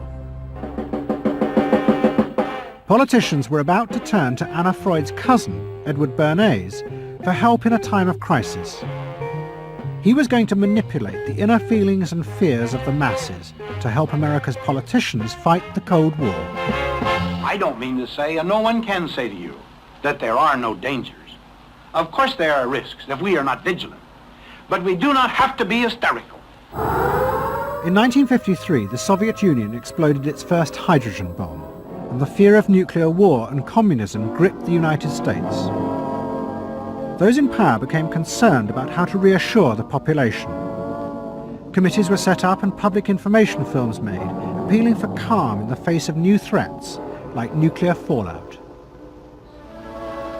It's the fallacy of devoting 85% of one's worrying capacity to an agent that constitutes only about 15% of an atomic bomb's destroying potential. At this point, Edward Bernays was living in New York. In the 1920s, he had invented the profession of public relations and was now one of the most powerful PR men in America. He worked for most of the major corporations and advised politicians, including President Eisenhower. Like his uncle Sigmund, Bernays was convinced that human beings were driven by irrational forces. The only way to deal with the public was to connect with their unconscious desires and fears. Bernays argued that instead of trying to reduce people's fear of communism, one should actually encourage and manipulate the fear, but in such a way as it became a weapon in the Cold War. Rational argument was fruitless. What my father understood about groups is that they are manipulable, they're malleable, and that you can tap into their deepest desires or their deepest fears and use that to your own purposes. I don't think he felt that all those publics out there had reliable judgment, that they very easily might vote for the wrong man or want the wrong thing, so that they had to be guided from above. One of Bernays' main clients was the giant United Fruit Company. They owned vast banana plantations in Guatemala in Central America. For decades, United Fruit had controlled the country through pliable dictators. It was known as a banana republic. But in 1950, a young officer, Colonel Arbenz, was elected president. He promised to remove United Fruit's control over the country. And in 1953, he announced the government would take over much of their land. It was a massively popular move, but a disaster for United Fruit, and they turned to Bernays to help get rid of Arbenz. United Fruit brings in Bernays, and he basically understood that what United Fruit Company had to do was change this from being a popularly elected government that was doing some things that were good for the people there into this being very close to the American shore, a threat to American democracy, that it being at a time in the Cold War when Americans responded to issues of the Red Scare and what communism might do, he was trying to transform this and brilliantly did transform it into an issue of a communist threat very close to our shores, taking United Fruit again as a commercial client out of the picture and making it look like a question of American democracy, American values being threatened. In reality, Arbenz was a democratic socialist with no links to Moscow. But Bernays set out to turn him into a communist threat to America. He organized a trip to Guatemala for influential American journalists. Few of them knew anything about the country or its politics. Bernays arranged for them to be entertained and to meet selected Guatemalan politicians who told them that Arbenz was a communist controlled by Moscow. During the trip, there was also a violent anti-American demonstration in the capital. Many of those who worked for United Fruit were convinced it had been organized by Bernays himself. He also created a fake independent news agency in America called the Middle American Information Bureau. It bombarded the American media with press releases saying that Moscow was planning to use Guatemala as a beachhead to attack America. All of this had the desired effect. In Guatemala, the Jacob Arbenz regime became increasingly communistic after its inauguration in 1951. Communists in the Congress and high governmental positions controlled major committees, labor and farm groups, and propaganda facilities. They agitated and led in demonstrations against neighboring countries and the United States. What was profoundly new in terms of what Bernays did is he took this menace to our backyard in Guatemala. For the first time, we saw Reds a couple hundred miles from New Orleans who Eddie Bernays had us believing were a true threat to us, that it was going to be a Soviet outpost in our backyard. But what Bernays was doing was not just trying to blacken the Arbenz regime. He was part of a secret plot. President Eisenhower had agreed that America should topple the Arbenz government, but secretly. The CIA were instructed to organize a coup. Working with the United Fruit Company, the CIA trained and armed a rebel army and found a new leader for the country called Colonel Armas. The CIA agent in charge was Howard Hunt, later one of the Watergate burglars. What we wanted to do was have a terror campaign to terrify Arbenz particularly, terrify his troops, much as the German Stuka bombers terrified the population of Holland, Belgium, and Poland at the onset of World War II, and just rendered everybody paralyzed. As planes flown by CIA pilots dropped bombs on Guatemala City, Edward Bernays carried on his propaganda campaign in the American press. He was preparing the American population to see this as the liberation of Guatemala by freedom fighters for democracy. He totally understood that the coup would happen when the public and the press, when conditions in the public and the press allowed for a coup to happen, and he created those conditions. He was totally savvy in terms of just what he was helping create there in terms of this overthrow. But ultimately he was reshaping reality, reshaping public opinion in a way that's undemocratic and manipulative. On June the 27th, 1954, Colonel Arbenz fled the country, and Armas arrived as the new leader. Within months, Vice President Nixon visited Guatemala. In an event staged by United Fruit's PR department, he was shown piles of Marxist literature that had been found, it was said, in the presidential palace.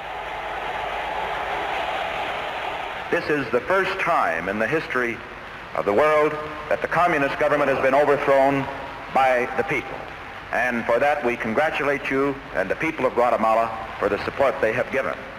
And we are sure that under your leadership, supported by the people whom I have met by the hundreds on my visit to Guatemala, that Guatemala is going to enter a new era in which there will be prosperity for the people together with liberty for the people.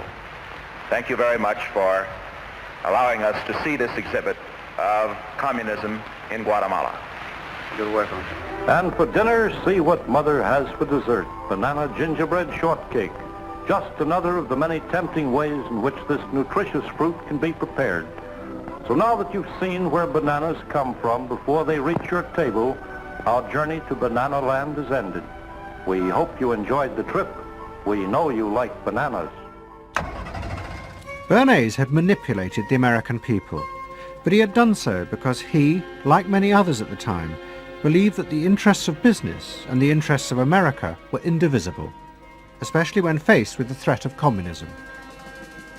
But Bernays was convinced that to explain this rationally to the American people was impossible, because they were not rational. Instead, one had to touch on their inner fears and manipulate them in the interests of a higher truth. He called it the engineering of consent. He was doing it for the American way of life, and to which he was devoted, sincerely devoted, and yet he felt the people were really pretty stupid. And that's the paradox. If you don't leave it up to the people themselves, but force them to choose what you want them to choose, however subtly, then it's not democracy anymore. It's something else. It's being told what to do. It's that old authoritarian thing. But the idea that it was necessary to manipulate the inner feelings of the American population in the interests of fighting the Cold War now began to take root in Washington. Above all, in the CIA, who were going to take it much further. They were concerned that the Soviets were experimenting with psychological methods to actually alter the memories and feelings of people, the aim being to produce more controllable citizens. It was known as brainwashing.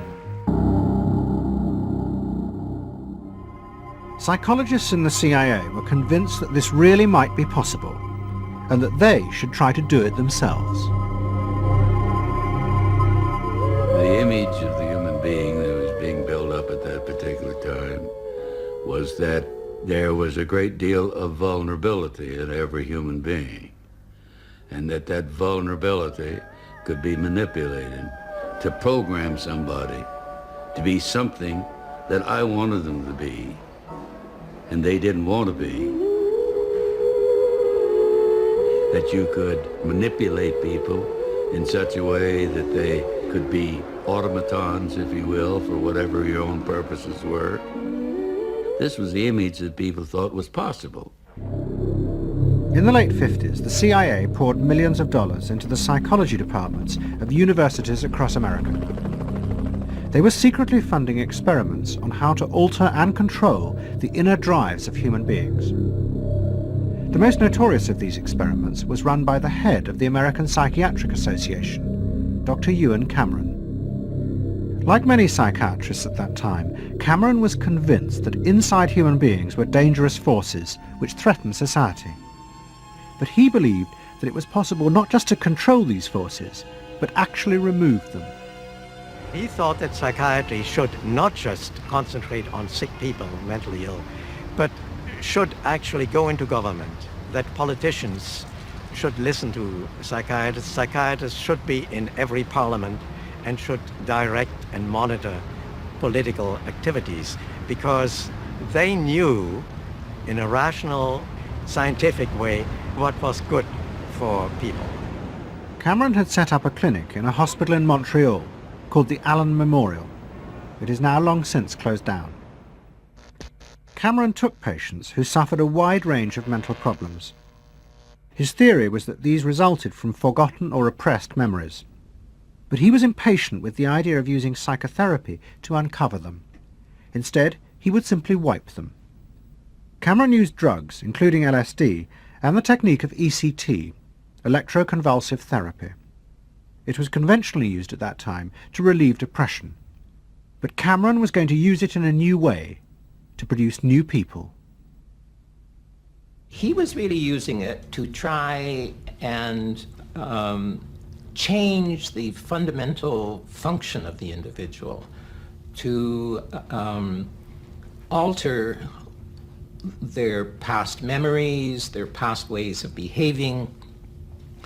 And as I think he said at one point, it is to just sort of erase everything from their past so that you then had a slate in which you could record new ways of behavior.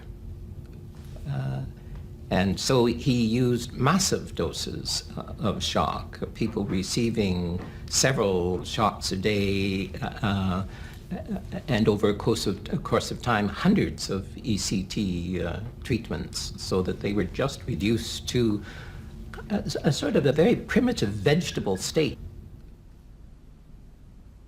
I don't remember what happened to me. I was introduced to Dr. Cameron, and I don't remember Dr. Cameron at all. I don't remember any of that. They shipped me up to what they called the sleep room, and they gave me all of these electroconvulsive shock treatments and megadoses of drugs and LSD and all of that, and I have no memory of any of that. Nothing of that time of the Allen Memorial or any of my life previous to that. All gone, wiped.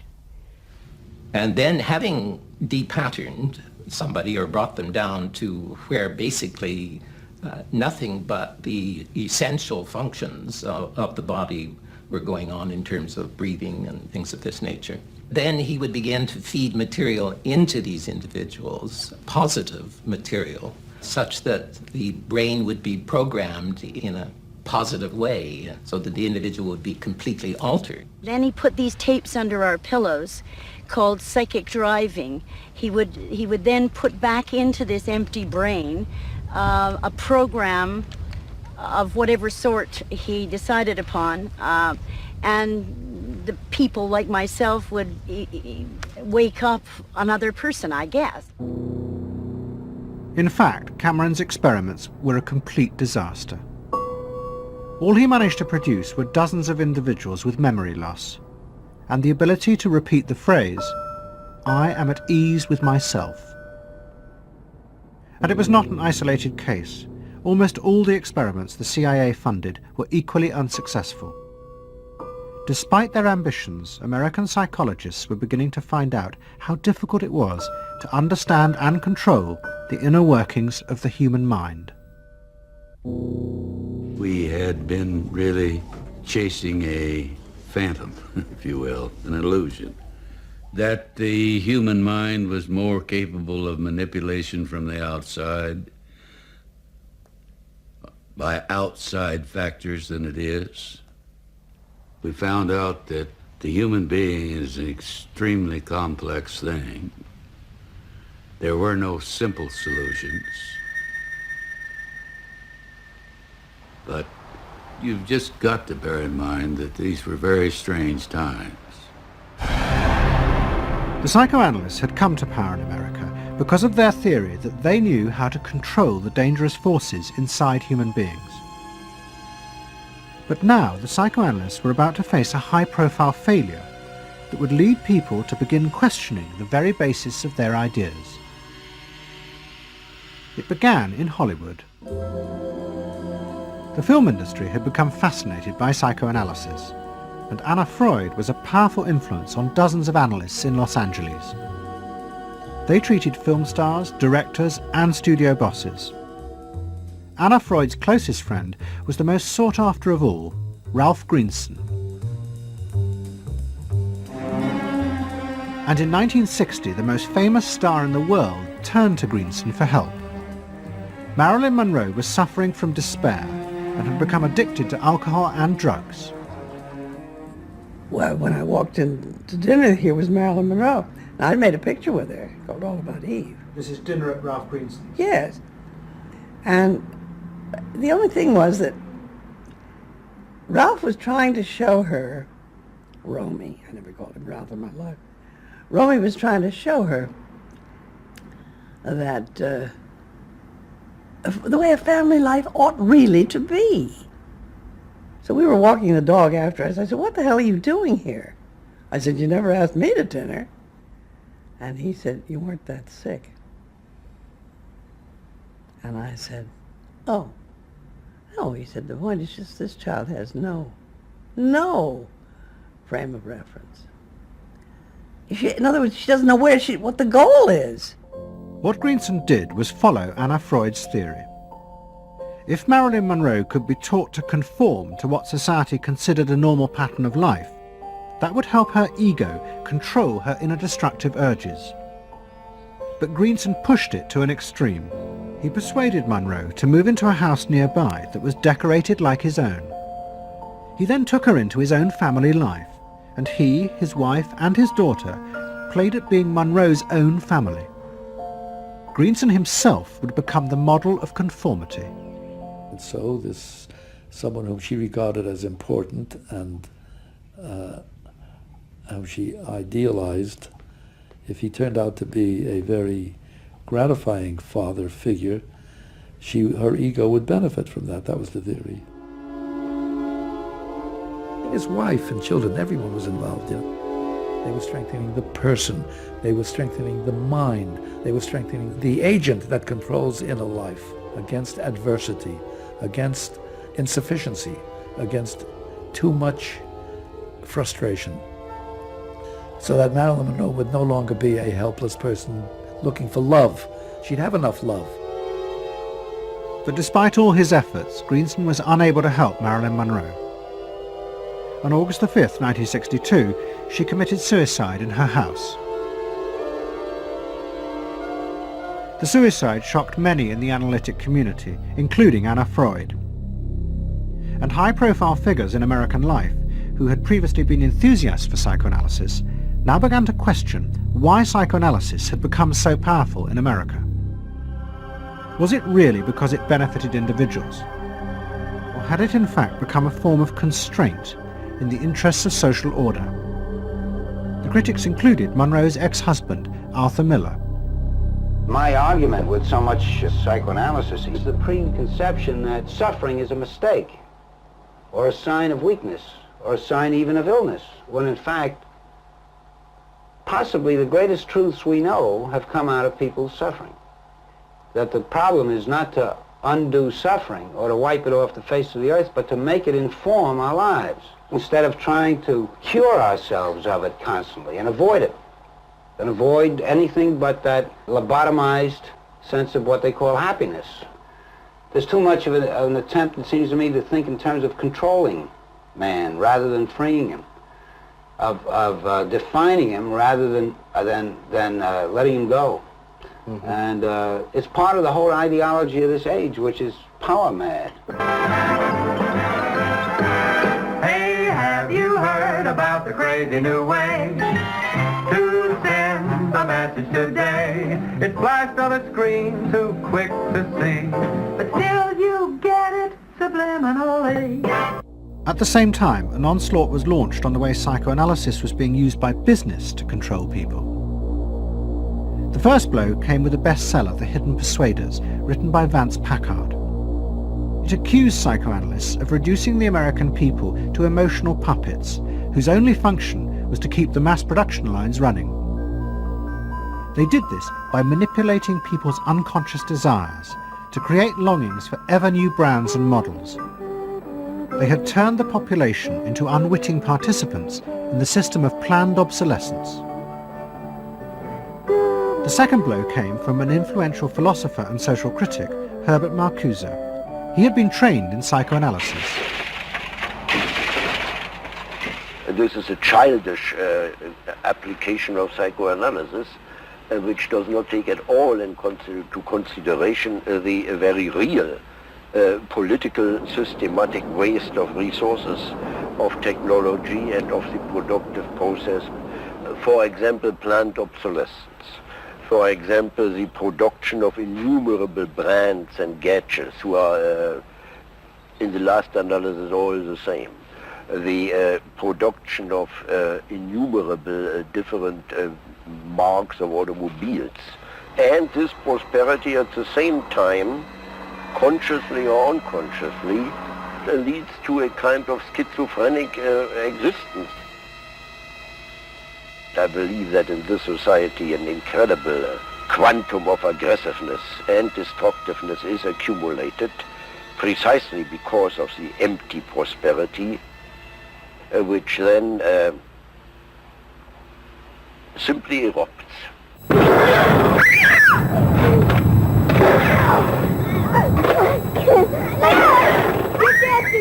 Marcuse's argument was not simply that psychoanalysis had been used for corrupt purposes. It was more fundamental. Marcuse said that the very idea that you needed to control people was wrong. Human beings did have inner emotional drives, but they were not inherently violent or evil. It was society that made these drives dangerous by repressing and distorting them. Anna Freud and her followers had increased that repression by trying to make people conform to society. In so doing, they made people more dangerous, not less. Marcuse challenged that social world, and he said that's a world that should not be adapted to. And in fact, what the individual was adapting to was corrupt and evil and corrupting.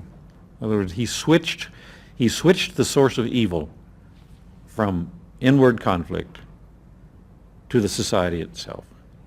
That the sickness of society lay at the societal level, not at the sickness of human beings in it. And if people did not challenge that, then they were, in fact, submitting to evil. Modern psychology has a word that is probably used more than any other word in psychology. It is the word maladjusted. It is the ringing cry of modern child psychology, maladjusted. Now, of course, we all want to live the well-adjusted life in order to avoid neurotic and schizophrenic personalities. But as I move toward my conclusion, I would like to say to you today, in a very honest manner, that there are some things in our society and some things in our world for which I'm proud to be maladjusted.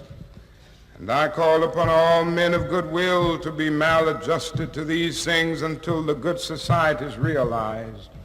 I must honestly say to you that I never intend to adjust myself to racial segregation and discrimination. I never intend to adjust myself to religious bigotry. I never intend to adjust myself to economic conditions that will take necessities from the many to give luxuries to the few and leave millions of God's children smothering in an airtight cage of poverty in the midst of an affluent society.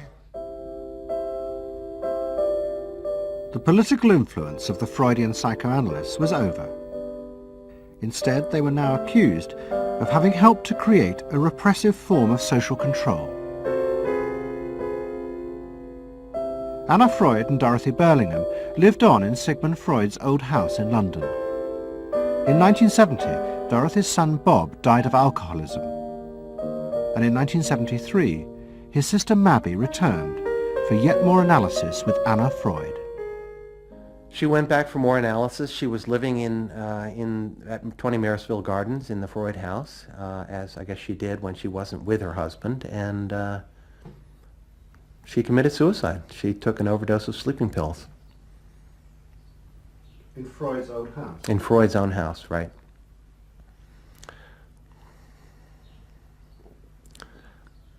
So, I mean, the obvious, there are a lot of implications that one can draw from that, and I just think she happened to reach the end of the rope there. Although it would seem to be a very pointed act. Obviously, suicide is a very politicized act, and to do it in Sigmund Freud's own house is certainly different from doing it in Riverdale back in New York.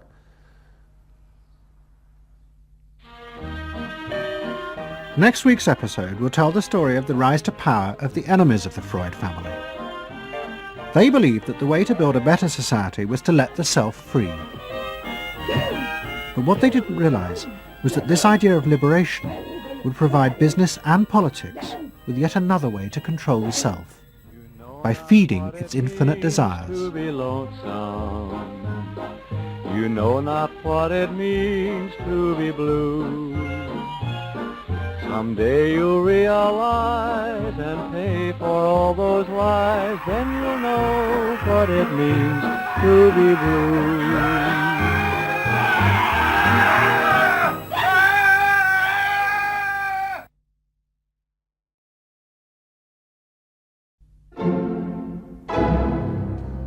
Don't settle for anything less than you can be. Make your life a masterpiece. This is a series about how Sigmund Freud's ideas about the unconscious mind have been used by those in power to control the masses in an age of democracy. Last week's episode showed how Freud's ideas spread throughout America in the 1950s. They were promoted by his daughter Anna and by Freud's nephew Edward Bernays, who invented public relations. He brought Freud's theories into the heart of advertising and marketing. A man like you, I mean, with a car like this.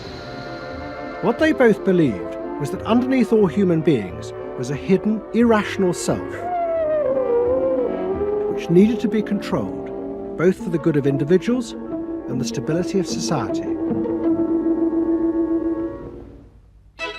But the Freuds were about to be toppled from power by opponents who said they were wrong about human nature. The inner self did not need to be repressed and controlled. It should be encouraged to express itself.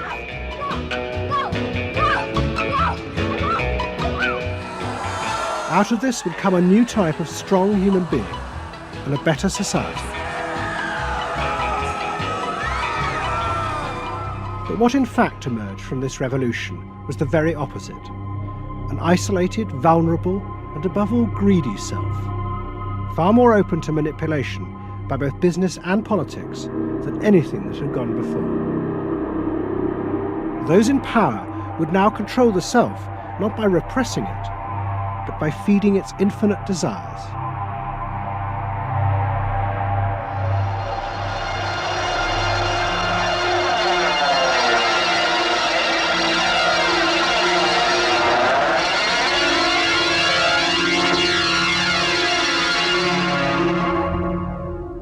What goes on here is the liberation of feeling. In other words, feelings, not just memories, that have been suppressed. For example, screaming, crying, anger. You get a person who's really angry, and they're going to let it out. No! No! I could kill you! I'm an old man. Listen, I can't get all the strength into this that young people would get if they had those feelings. That wasn't bad. In the 1950s, a small group of renegade psychoanalysts began a new form of therapy. They worked in small rooms in New York City and encouraged their patients to express their feelings openly. I want help. I do. I want help. It was a direct attack on the ideas of the Freudian psychoanalysts, who had become rich and powerful, teaching Americans how to control their feelings. In Freud's work, you see, they were afraid of the feelings. They believed that what they wanted was contained people, very proper, doing the right thing and living a proper life. That's what they wanted. But not an intense emotional life. Freud wasn't emotional himself. I mean, he's an intellect, Freud. I was an intellect too, I know, but I'm also more than that now. The leader of this group was a man hated by Freud and his family. He was called Wilhelm Reich. Reich lived an isolated life in a house he had built for himself in remote mountains near the Canadian border. Reich originally had been a devoted disciple of Freud's in Vienna in the 1920s. But he had challenged Freud over the fundamental basis of psychoanalysis. Freud argued that at heart, human beings were still driven by primitive animal instincts. The job of society was to repress and control these dangerous forces. Reich believed the complete opposite. The unconscious forces inside the human mind, he said, were good. It was their repression by society that distorted them. That was what made people dangerous. Reich and Freud had two fundamentally differing views about what was essential human nature. At its core, Freud saw an uncontrolled, violent, warlike, raging inferno of emotions. Reich said these things are not the way human beings are originally destined to be. They're the result of not permitting the original impulse to express itself. The underlying natural impulse, Reich argued, was the libido, sexual energy. If this were released, then human beings would flourish. But this idea brought him into direct conflict not only with Sigmund Freud, but Freud's daughter Anna, who believed that the sexual forces in humans were dangerous if not controlled. My father thought that you should liberate the libido and have freedom. And he developed a theory rather early that neuroses were due to lack of good orgasm, or any orgasm. And that was, Anna Freud, you know, was a virgin. I mean, this is very important because she never had a sexual relation with a man. And here was this man preaching that the way to health was through orgasm. And here was this woman who had been analyzed by her father because she was masturbating. So here's this woman who's opposed to sexuality, really, and here's this man who's preaching sexual freedom. I mean, there was bound to be a clash, wasn't there? The conflict came to a head at a conference in 1934 in Switzerland. Anna Freud, who had by now become the acknowledged leader of the psychoanalytic movement, forced Wilhelm Reich out. She destroyed his career. She got rid of him, very definitely. And I guess part of what I'm doing is getting rid of her. Explain. Well, I think that Anna Freud shouldn't get away with what she did, that it should be known. Maneuvering to get him kicked out of the International Psychoanalytic Association. So you're taking revenge? You might say so, right? Or wronging a right? No, righting a wrong. You better cut that one out. Isn't that called a Freudian slip? Yes, it is. Reich fled to the United States and built his home and a laboratory. His ideas became grandiose to the point of madness. He was convinced that he had discovered the source of libidinal energy. He called it orgone energy, and Reich built a giant gun, which he said could capture this energy from the atmosphere and concentrate it onto clouds to produce rain. He also said that the gun could be used to destroy UFOs, which threatened the future of the world.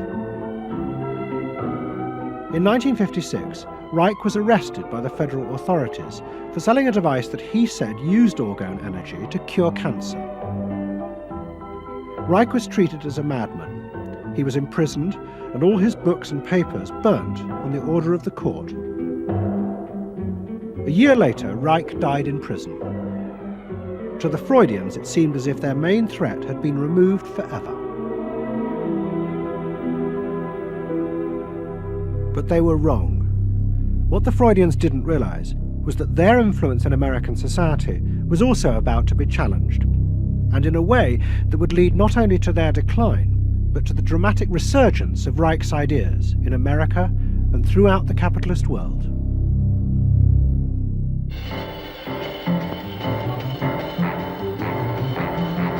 The consumer is king. His whim makes or unmakes manufacturers, wholesalers, and retailers. Whoever wins his confidence wins the game. Whoever loses his confidence is lost. By the late 50s, psychoanalysis had become deeply involved in driving consumerism in America. Most advertising companies employed psychoanalysts, and as last week's episode showed, they had created new ways to understand consumers' motives, above all with the focus group, in which consumers free associated their feelings about products. Out of this came new ways to market products by appealing to the hidden, unconscious desires of the consumer. Neutral stimulus. Memorability. Sheer deception. Great. Tilt-away steering wheel. Irresistible. A dream saying the mistress. Something intimate is going on. But in the early 60s, a new generation emerged who attacked this. They accused American business of using psychological techniques to manipulate people's feelings and turn them into ideal consumers. Advertising was manipulation. It was a way to get you to do something that didn't come out of you. It came out of somebody else. Somebody else said, this year you should be wearing powder pink shirts with matching powder pink buck shoes. And I said, why? That's not who I am. That's who somebody else is. They wanted you to be somebody who would buy their stuff. This whole feeling of being somebody else's tool. I don't want to be that. I don't want to be somebody else's man. I want to be me. In the mid-60s, a protest movement began on America's campuses. One of the students' main targets was corporate America. They accused the corporations of brainwashing the American public. Consumerism was not just a way of making money, it had become the means of keeping the masses docile, while allowing the government to pursue a violent and illegal war in Vietnam. The student's mentor was a famous radical philosopher called Herbert Marcuse. Marcuse had studied psychoanalysis and was a fierce critic of the Freudians. They had, he said, helped to create a world in which people were reduced to expressing their feelings and identities through mass-produced objects. It resulted in what he called one-dimensional man, conformist and repressed. The psychoanalysts had become the corrupt agents of those who ruled America. It was one of the most striking phenomena to see to what extent the ruling power structure could manipulate, manage and control not only the consciousness but also the subconscious and unconscious of the individuals. And this took place on a psychological basis by the controls and the manipulation of the unconscious primary drives which Freud stipulated.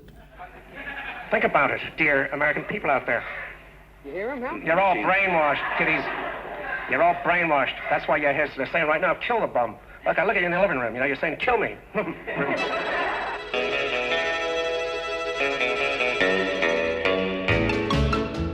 Following the logic of Marcuse's argument, the new student left set out to attack this system of social control. It was summed up in the slogan, "There is a policeman inside all our heads. He must be destroyed." And that policeman was going to be destroyed by overthrowing the state and the corporations that had put him there. One group, the Weathermen, began a series of bomb attacks on companies that they said both controlled people's minds through consumer products and made the weapons being used in Vietnam. There's no way to be committed to nonviolence in the middle of the most violent society that history's ever created. I'm not committed to nonviolence in any way. We want to live a life that isn't based on materialistic values, and yet the whole system of government and the economy of America is based on profit, on personal greed and selfishness. So that in order to be human, in order to love each other and be equal with each other and not place each other in roles, we have to destroy the kind of government that keeps us from asserting our positive values of life. But the American state fought back violently. At the Democratic Convention in Chicago in 1968, the police and the National Guard were unleashed to attack thousands of demonstrators. It was the start of a phase of ruthless repression of the New Left in America. It culminated in the killing of 4 students at Kent State University 18 months later. In the face of this, the left began to fall apart. We had met the force of the state. It was much bigger and stronger and more powerful than we realized. And at that point, what seemed to happen was that there was a change in tactics. Confronted by this violent repression, many in the New Left began to turn to a new idea. If it was impossible to get the policeman out of one's head by overthrowing the state, instead one should find a way of getting inside one's own mind and removing the controls implanted there by the state and the corporations. Out of this would come a new self, and thus a new society.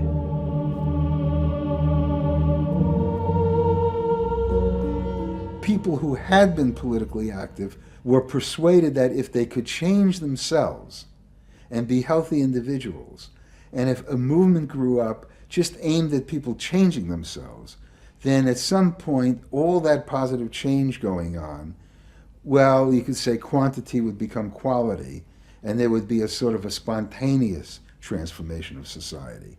But political activism was not required. It's about making a new you, that if enough people changed the way they were, that the society would change. So the personal became political? Yes, the personal became political. Without changing the personal, you didn't stand a chance of changing the political. Coming up against the state power of the United States was not an option. I mean, they outgunned us. And to produce the new self, they turned to the ideas and techniques of Wilhelm Reich.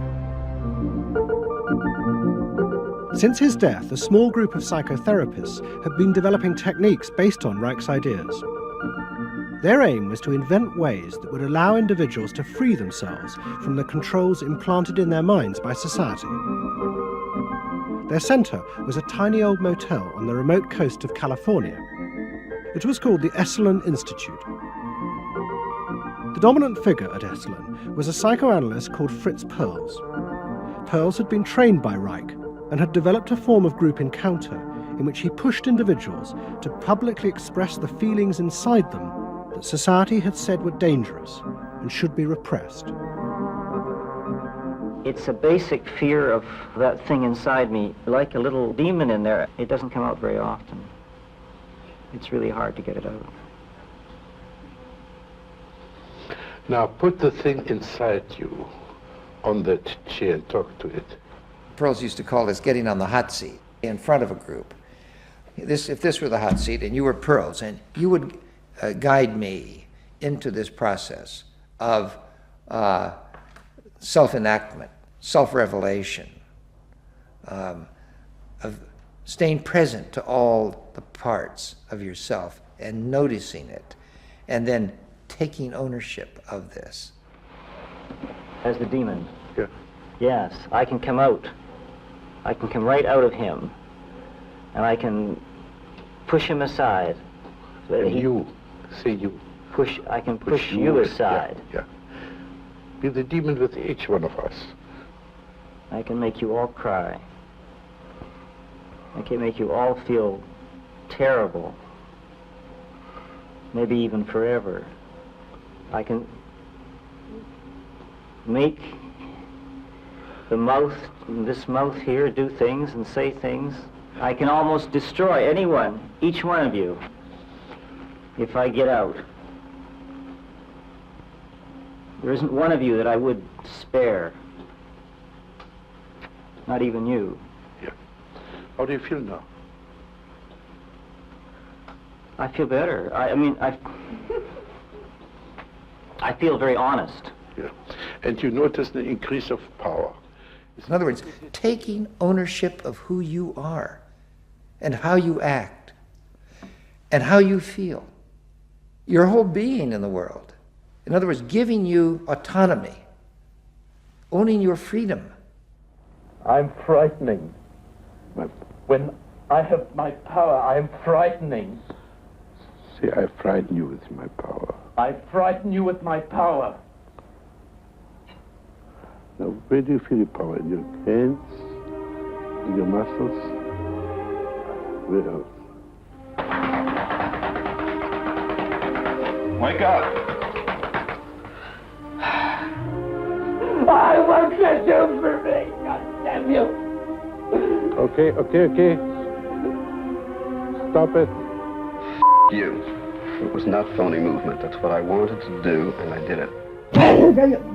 What Pearls and others working at Esalen believed was that they were creating ways that allowed individuals to express their true inner selves. I want them to applaud for me. Out of this, they believed, would come new autonomous beings free of social conditioning. To the left, defeated in the wake of Chicago, it was an enormously attractive idea. These techniques could be used to unleash a new, powerful self, strong enough to overthrow the old order.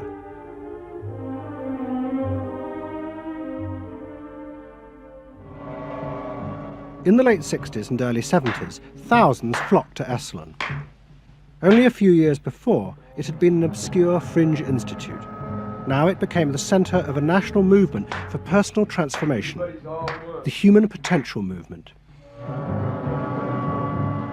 So it became magnetic. People wanted to join this stream of exploration.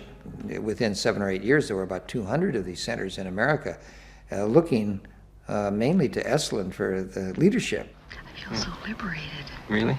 It's fantastic. And it took on a big political agenda. You could not separate personal transformation from social transformation. The two go together. As the movement grew, the leaders of Esalen decided to try and use their techniques to solve social problems. They began with racism. They organised an encounter group for white and black radicals. Both groups would be encouraged to express their inner racist feelings which had been instilled in them by society. By doing this, they would transcend those feelings and encounter each other as individuals. I started a series of encounters called Racial Confrontation as Transcendental Experience. We thought that we wanted to get that kind of black-white confrontation so you could really get down to see what was between the two races, not by backing off and trying to be polite, but by going right into the belly of the beast, of this beast of racial prejudice. And these were extremely dramatic. These were the toughest workshops ever convened at Esalen Institute. I'm looking at you, Whitey. You got clothes on. You got shoes on. You're so sure looking at me, huh? You got the goddamn police in the neighborhood. Really? They're not my police. You got a governor. You got a mayor. Oh, really? You got the president. You got ambassadors. You can vote, too. You got deaths in Vietnam. That's the benefits of slave labor. You got buildings, skyscrapers that you dominate and control economically and politically. And tell me that it's not yours. It's yours, too. Then the blacks all got together and attacked the whites. And they just let us have it. What they call it was peeping somebody. Peeping somebody means peeping into their secrets, into their phoniness, and so forth. Like the white liberal. Oh, they really got onto the white liberal, you know. So don't give me no shit about I'm free. You're a goddamn liar, you white pink son of a bitch, you. Yeah, I want to know what you came down here for. You want a black buck, huh? Yeah. You looking for a stud? Huh? Well, what did you come here for? You're sitting there with your legs all gap wide open, showing your drawers. Now, what'd you come here for? The black-white encounter groups were a disaster. The black radicals saw it as an insidious attempt to destroy their power. By trying to turn them into liberated individuals, Esalen was removing the one thing that gave them power and confidence in their struggle against racism, their collective identity as blacks. For my reason. For your reason. Now dig this. Your reason for being here is different from my reason. So the human potential movement turned to another social group who they believed would benefit from personal transformation. nuns, and this time they were more successful. The Convent of the Immaculate Heart in Los Angeles was one of the largest seminaries in America. A group of radical psychotherapists approached the convent. They wanted to try out their techniques for personal liberation on individuals whose identities were defined by a series of external rules which they had deeply internalized. The convent, anxious to appear modern, agreed to the experiment. And we did weekend encounter workshops for several hundred Immaculate Heart nuns. Nuns who were reserved, and they tended to be more reserved than other normal people, were told, don't be so reserved, let it all out. You're a good person. You can afford to be who you really are. You don't need to play the role of a nun. You don't need to keep downcast eyes. And prudence is an oversold virtue. You're trying to assert yourself, trying to find out who you are, who you're becoming. At the same time, you're trying to live a life of dedication, of service, and you're trying to make all these things fit into who you are, and you're just, you know, it's such a turmoil at times that you just blow a gasket and do silly, crazy things, you know. Running around the orchard and stealing oranges and taking Cokes out of the refrigerator and crazy things. I felt like I was being a hypocrite, and I wanted people to respect me for what I was, not for what I was wearing, and so I'm glad for the change. You feel frightened, but you'll go on. Oh yeah, I'm scared to death, but it's worth it. The experiment began to transform the convent. The nuns voted to discard their habits in favor of ordinary clothes. But the psychotherapists found they had awoken other forces. Solid. One of the things we unleashed was sexual energy, the kind of thing that the church had been very good at restraining was no longer to be restrained.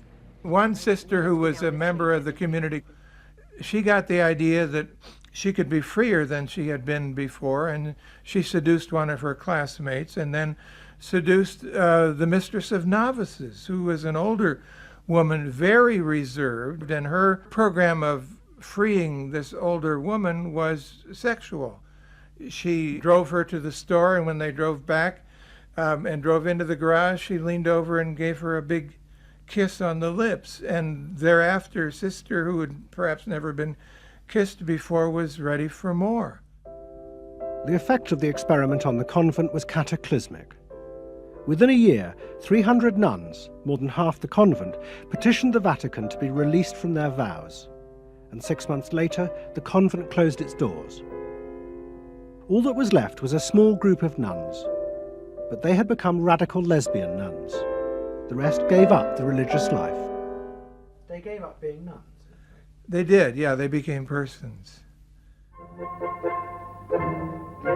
By the late 60s, the idea of self-exploration was spreading rapidly in America.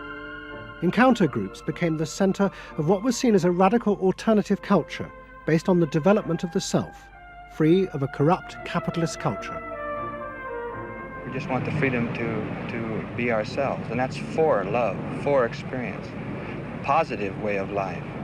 We don't say that you're wrong. We just want to be free to be what we want to be, or what we find ourselves to be, as we continue to search ourselves. And it was beginning to have a serious effect on corporate America, because these new selves were not behaving as predictable consumers. The life insurance industry in particular was concerned that fewer and fewer college students were buying life insurance when they left university. They asked Daniel Yankelovich, America's leading market researcher, to investigate. He had studied psychoanalysis. The life insurance business, more than any other business at the time, was built on the Protestant ethic. You only bought life insurance if you were a person who sacrificed for the future. If you lived in the present, you had no need for life insurance. So they had some sense that maybe the sort of core values of the Protestant ethic were being challenged by some of these new values that were beginning to appear. And I was really astonished at what I found. The conventional interpretation, the dominant interpretation, was that it had to do with political radicalism. But, you know, it was clear to us that that was a mask, a cover. The core of it had to do with self-expressiveness. that this preoccupation with the self and the inner self, that was what was so important to people, the ability to be self-expressive. Wow, what a feeling!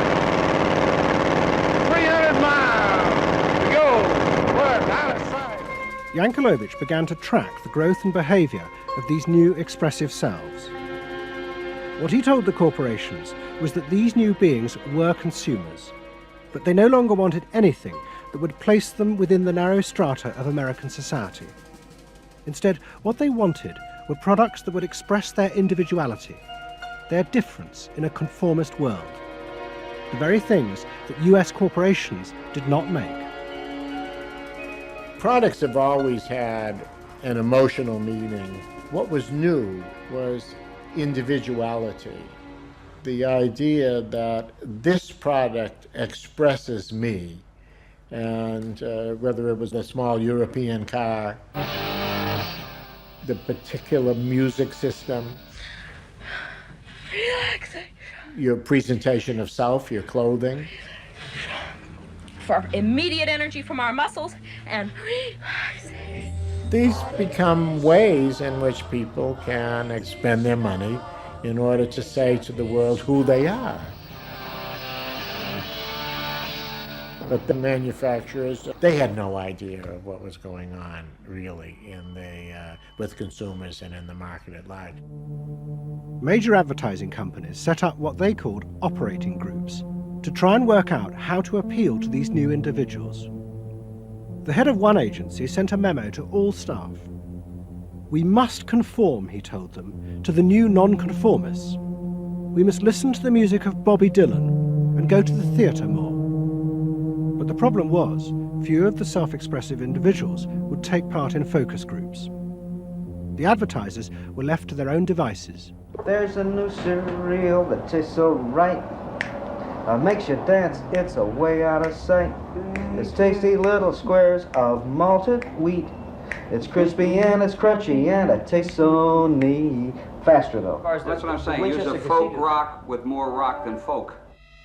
And there was an even more serious problem. To make products for people who wanted to express themselves would mean creating variety. But the systems of mass production that had been developed in America were only profitable if they made large numbers of the same objects. This had fitted perfectly with the limited range of desires of a conformist society. The expressive self threatened this whole system of manufacture. And the threat was about to grow rapidly. Go! Because an entrepreneur had invented a way of mass-producing this new independent self.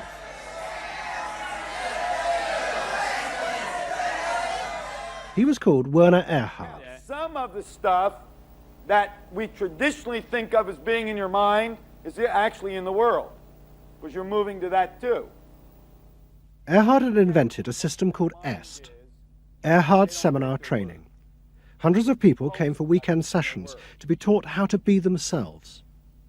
And EST was soon copied by other groups, like Exegesis in Britain. Many of Erhard's techniques came from the human potential movement, but he criticised the movement for not having gone far enough. Their idea that there was a central core inside all human beings was, he said, just another limitation on human freedom. In reality, there was no fixed self, which meant that you could be anything that you wanted to be. The thesis of the human potential movement was that there was something really good down in there. And if you took these layers off, what you were going to wind up with was a kernel, a something that was innately self-expressive, that was the true self, that was going to be a wonderful thing. In actuality, you found people who'd gone to the last layer and took off the last layer and found that what was left was nothing. All right, push! Move! Do it! The EST sessions were intense and often brutal. The participants signed contracts agreeing not to leave and to allow the trainers to do anything they thought necessary to break down their socially constructed identities. You're gonna get sandwiched in there. Go for a win! If I push harder than you do, I'm gonna squash you. So you better push fast. Now, hard, do it! That's it, do it again! Push, good, good, good!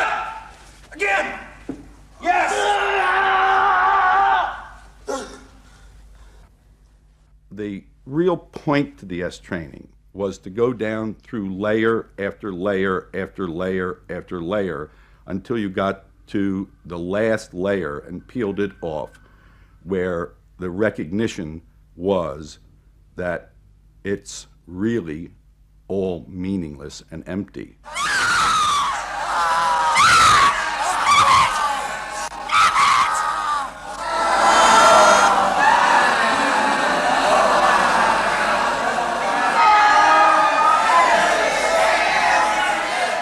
Now, that's existentialism's endpoint.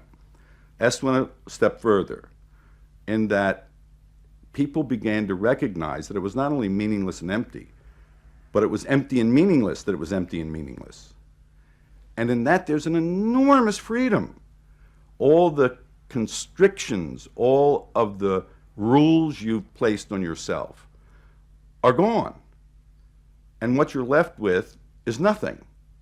And nothing is an extraordinarily powerful place to stand, because it is only from nothing that you can create. And from this nothing, people were able to invent a life, and allowing them to create themselves. Invent themselves. Invent themselves. You can be what you want to be. I want you to start to make that sound, and on that sound, create and people the world the way you want to create it. What Earhart did was to say that only the individual matters, that there is no societal concern, that you living a fulfilled life is all you need be concerned about. Est people came out of those trainings feeling that it wasn't selfish to think about yourself, it was your highest duty. So kiss me and smile for me, tell me that you'll wait for me, hold me like you'll never let me go. The training is 2 weekends, and it was quite an incredible experience in my life. I'll forever be grateful for the experience. I got a great deal out of it. We really want to know who we are. There are things going on. We learn more and more about ourselves all the time, and to really find out what it is that makes us tick and how we are discovering ourselves. Est became hugely successful. Singers, film stars, and hundreds of thousands of ordinary Americans underwent the training in the 1970s. But in the process, the political idea that had begun the movement for personal transformation began to disappear. The original vision had been that through discovering and expressing the self, a new culture would be born, one that would challenge the power of the state. We will not let them separate our culture from our politics. We are a people. We are all together. But what was now emerging was the idea that people could be happy simply within themselves, and that changing society was irrelevant. One of the proponents of this was Jerry Rubin. In 1968, Rubin, as leader of the Yippies, had led the march on Chicago, but now he had undergone S training. I was willing to die, and I had a martyr complex in a sense. I think we all did. And I've given up that ideal of sacrifice. And I'm not as overwhelmingly moved by injustice as I was. And now we reincarnated ourselves from within. Basically, the politics were lost and totally replaced by this lifestyle. And then the desire to become deeper and deeper into the self. By now, a grandiose sense of the self. And my a good friend and one of the original Yippie founders, Jerry Rubin, definitely moved in that direction. And I think he was beginning to buy into the notion that he could be happy and fully self-developed on his own. Socialism in one person. Yes. Was he alone in that trajectory? Although that, of course, is capitalism. That's the whole joke. I think it's funny. I think it's funny because people spend so much of their life being bedeviled by their past and being locked into their past and being limited by their past. And there's an enormous freedom from that, letting people create themselves. Est was only the most vivid and intense expression of an idea that was spreading rapidly through all strata of American society. Books and television programs promoted the idea that one's first duty was to be oneself. And those monitoring this shift were astonished at the speed with which the idea was spreading. In 1970, it was a small percentage of the total population, maybe 3 to 5%. By 1980, it had spread to the vast majority of the public, up to 80%. You asked the question, how do you get self-actualized? You take this day and you say, when I shave every morning, I look in that mirror, I say to myself, I really say this, I say, nobody is going to ruin this day for you, Wayne Dyer, nobody. That this preoccupation with the self and the inner self traveled and spread throughout the society in the 1970s. It helped me to stop living in the past and start building from today and using my experiences in a positive way to be a better person today and tomorrow. But then the problem comes, well, how do you be self-expressive? And it was at this point that American capitalism decided it was going to step in and help these new individuals to express themselves, and in the process make a lot of money. The first thing they were going to do was to find a way of getting inside their heads, to discover what these new beings wanted in order to be themselves. This came not from Madison Avenue, but from one of the most powerful scientific research institutes in America. Stanford Research Institute in California worked for corporations and government. It had done much of the early work on computers, and was also working for the Department of Defense on what would become the Star Wars project. In 1978, a group of economists and psychologists at SRI decided to find a way to read, measure, and fulfill the desires of these new unpredictable consumers. The idea was to create a rigorous tool for measuring a whole range of desires, wishes, values that prior to that time had been kind of overlooked. They say in business, what gets measured gets done. We were basically telling manufacturers, if you're really going to satisfy not just the basic needs, but individuated wants, whims, and desires of more highly developed human beings, you're going to have to segment, you're going to have to individuate. To do this, SRI turned for help to those who had begun the liberation of the self. In particular, one of the leaders of the human potential movement, a psychologist called Abraham Maslow. Through observing the work at places like Esalen, Maslow had invented a new system of psychological types. He called it the hierarchy of needs, and it described the different emotional stages that people went through as they liberated their feelings. At the top was self-actualization. This was the point at which individuals became completely self-directed and free of society. The team at SRI thought that Maslow's hierarchy might form the basis for a new way to categorize society, not by social class, but by different psychological desires and drives.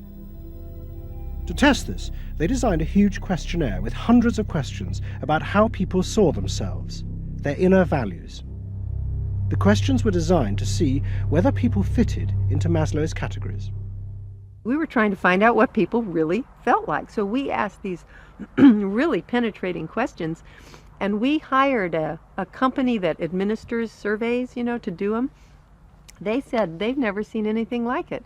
Usually you have to send out a postcard 6 weeks and then another postcard, and then you got to call the people up, to get the return rates up. We had an 86% return, and they only sent out one postcard. People loved filling out this questionnaire. We got several questionnaires back with a note attached saying, do you have any other questionnaires I could fill out? Because we were asking people to think about things that they had never thought about before, and they liked thinking about them. Like you know? what? Like what they felt inside? Yeah, like what they felt inside. What motivated them? What was their life about? What was important to them? It was sort of like, wow. The answers were then analysed by a computer. It revealed that there were underlying patterns in the way people felt about themselves, which fitted Maslow's categories. And at the top of the hierarchy were a large and growing group which cut across all social classes. The SRI team called them the inner directeds. These were people who felt they were not defined by their place in society, but by the choices they made themselves. But what SRI discovered was that these people could be defined by the different patterns of behaviour through which they chose to express themselves. Self-expression was not infinite. It fell into identifiable types. And the SRI team invented a new term for it: lifestyles. They had managed to categorise the new individualism. They called their system Values and Lifestyles, VALS for short. At the forefront of this change are three new VALS groups we call inner directed. These are people for whom personal satisfaction is more important than status or money. They tend to be self-expressive, complex, and individualistic.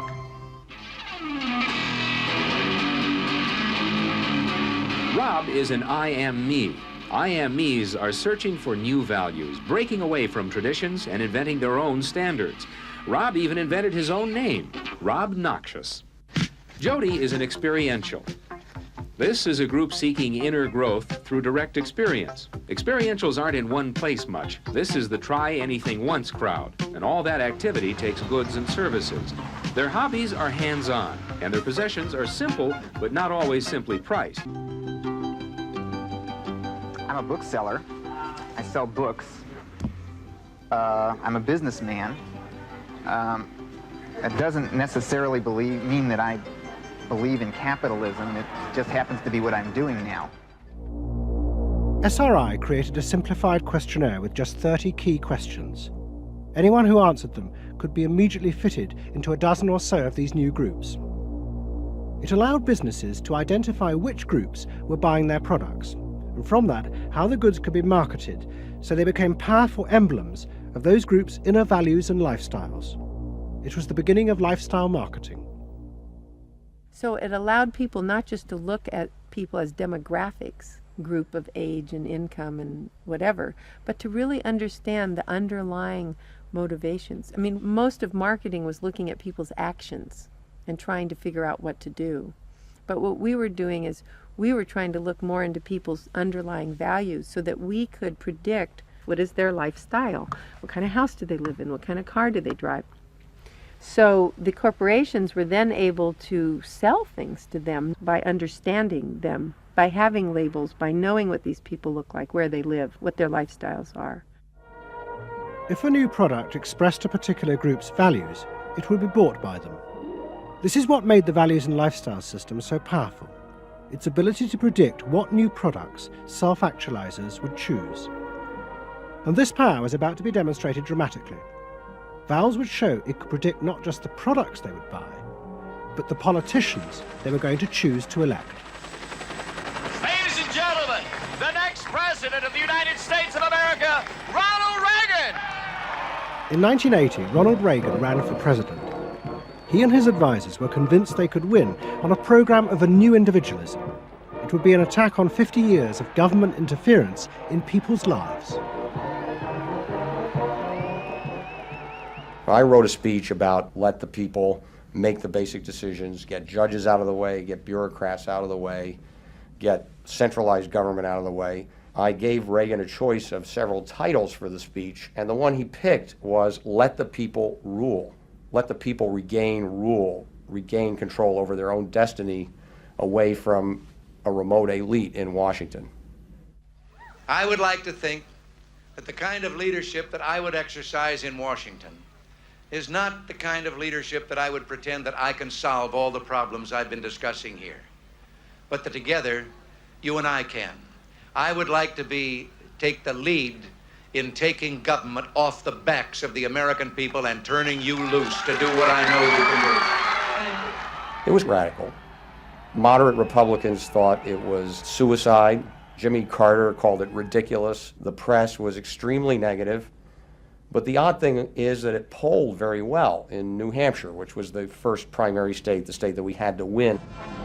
What was odd was that there seemed to be a strange mosaic of support for Reagan's policies. The traditional pollsters could see no coherent pattern across class, age, or gender. But those who had designed the values and lifestyle system believed that they knew why. They were testing their system in both America and Britain. And they were convinced that both Reagan's and Mrs. Thatcher's message about individual freedom would appeal to the group at the top of their hierarchy, the inner directeds, because it fitted with the way they saw themselves. They were really concerned about being individuals, being individualistic.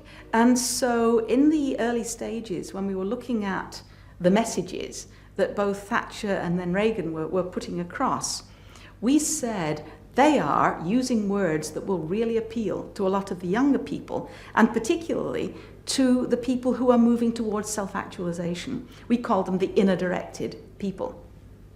A lot of our colleagues said, that's absolutely ridiculous, because inner-directeds are very socially aware, very socially concerned. They'll never vote Conservative, or they'll never vote for the Republicans. But we said, if Thatcher and Reagan continue to appeal to them in this way, they really will. And I vision leadership in taking government off your backs and turning you loose to do what you can do so well. Thank you very much. The idea that the new self-actualizing individuals would choose a politician from the right, not the left, seemed extraordinary. But to test their prediction, the Values and Lifestyles team did a survey of voting intentions, and they correlated it with their new psychological categories. When we said in our surveys, who are you going to vote for? Sure enough, it was the inner directeds who said that they would vote for Thatcher and for Reagan. And they made the difference in those elections because of their voting for Thatcher and Reagan. And it really surprised our colleagues, even within my own organisation. It really showed the power of this approach, because it's very difficult to identify inner directeds on the street. These people who voted for Thatcher and Reagan, these inner directeds, came from any walk of life. It's really hardly correlated with social class at all. I mean, if you just go along and look at age, sex, social class, you would never pick them up. But if you really go along with a questionnaire that gets at their values, then you can identify them very easily. And that was new? And that was completely new, yeah. At the beginning of 1981, Ronald Reagan was inaugurated as president. But he took charge of a country that was facing economic disaster. The terrible inflation of the 1970s had destroyed much of America's traditional heavy industries, and millions were unemployed. But true to his campaign promises, Reagan told the country he would not step in to help, as all previous governments had since the war. These United States are confronted with an economic affliction of great proportions. We suffer from the longest and one of the worst sustained inflations in our national history. Idle industries have cast workers into unemployment, human misery, and personal indignity. In this present crisis, government is not the solution to our problem. Government is the problem. But America's ailing economy was about to be rescued, not by government, but by the new groups that the market researchers had identified, the self-actualizing individuals. They were about to become the motor for what would be called the new economy. You can be what you want to be. So regarding V8, what do you really want? A tasty product that's good for me. What do you want that for? One technique is that we ask people the same question over and over and over again, and we say, what do you want? What do you really want? What do you want that for? And they start to talk about it, and they kind of get intimate with what's going on. What we're doing with that technique is unpeeling the onion. If you want to think of a person kind of having layers and layers and layers of protection and thoughts and behaviors and beliefs, we want to get to that center core. In the wake of the invention of values and lifestyles, a vast industry of psychological market research grew up. And the old technique of the focus group, invented by the Freudian psychoanalysts in the 50s, was used in a new and powerful way. The original aim of the focus group had been to find ways to entice people to buy a limited range of mass-produced goods. But now focus groups were used in a different way to explore the inner feelings of lifestyle groups, and out of that invent whole new ranges of products, which would allow those groups to express what they felt was their individuality. And the generation who had once rebelled against the conformity imposed by consumerism now embraced it, because it helped them to be themselves. What capitalism managed to do that was brilliant was to actually create products that people like me would be interested in, that people like Jerry Rubin would be interested in. Capitalism developed a whole industry at developing products that evoked a larger sense of self, that seemed to agree with us that the self was infinite, that you could be anything you wanted to be, that took our philosophy and agreed with it, and then created products that supposedly helped you, aids, that helped you be this limitless self. The product sells you a way of life, a way of being. The product sells you values.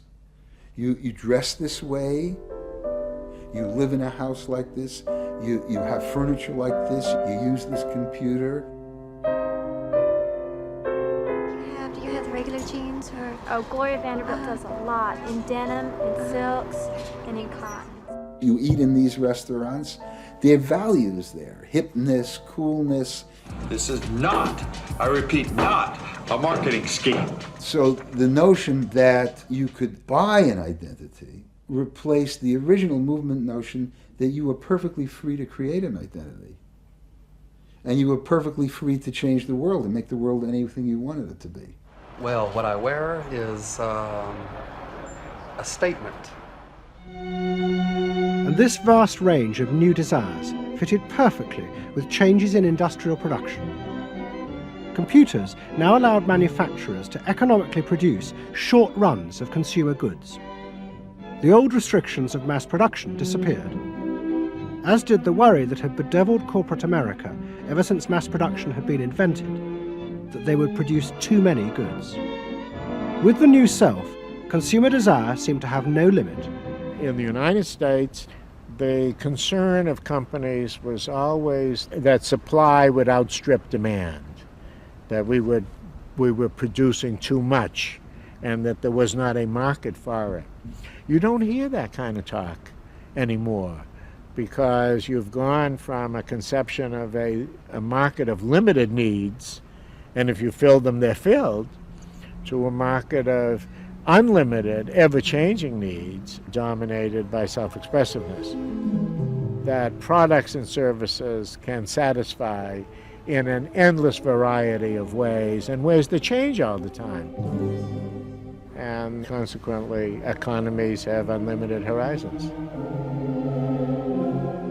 Out of this explosion of desire came what seemed a never-ending consumer boom that regenerated the American economy. The original idea had been that the liberation of the self would create new kinds of people, free of social constraint.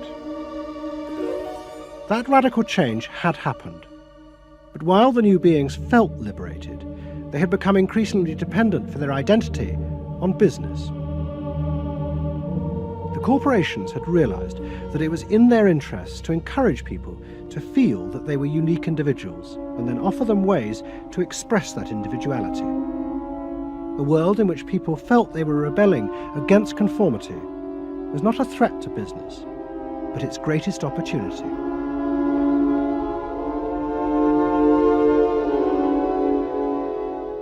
It was, in a sense, the triumph of the self. It was the triumph of a certain self-indulgence, a view that everything in the world and all moral judgment was appropriately viewed through the lens of personal satisfaction. Indeed, the ultimate ending point of that logic is that there is no society. There is only a bunch of individual people making individual choices to promote their own individual well-being.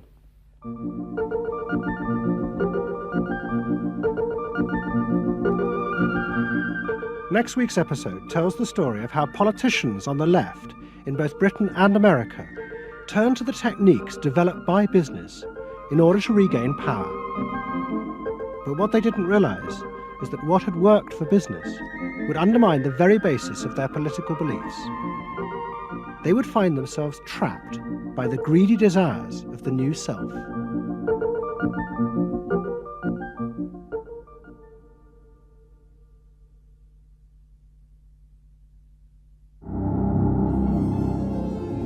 You're moving through a world in which everything is possible and nothing is beyond you.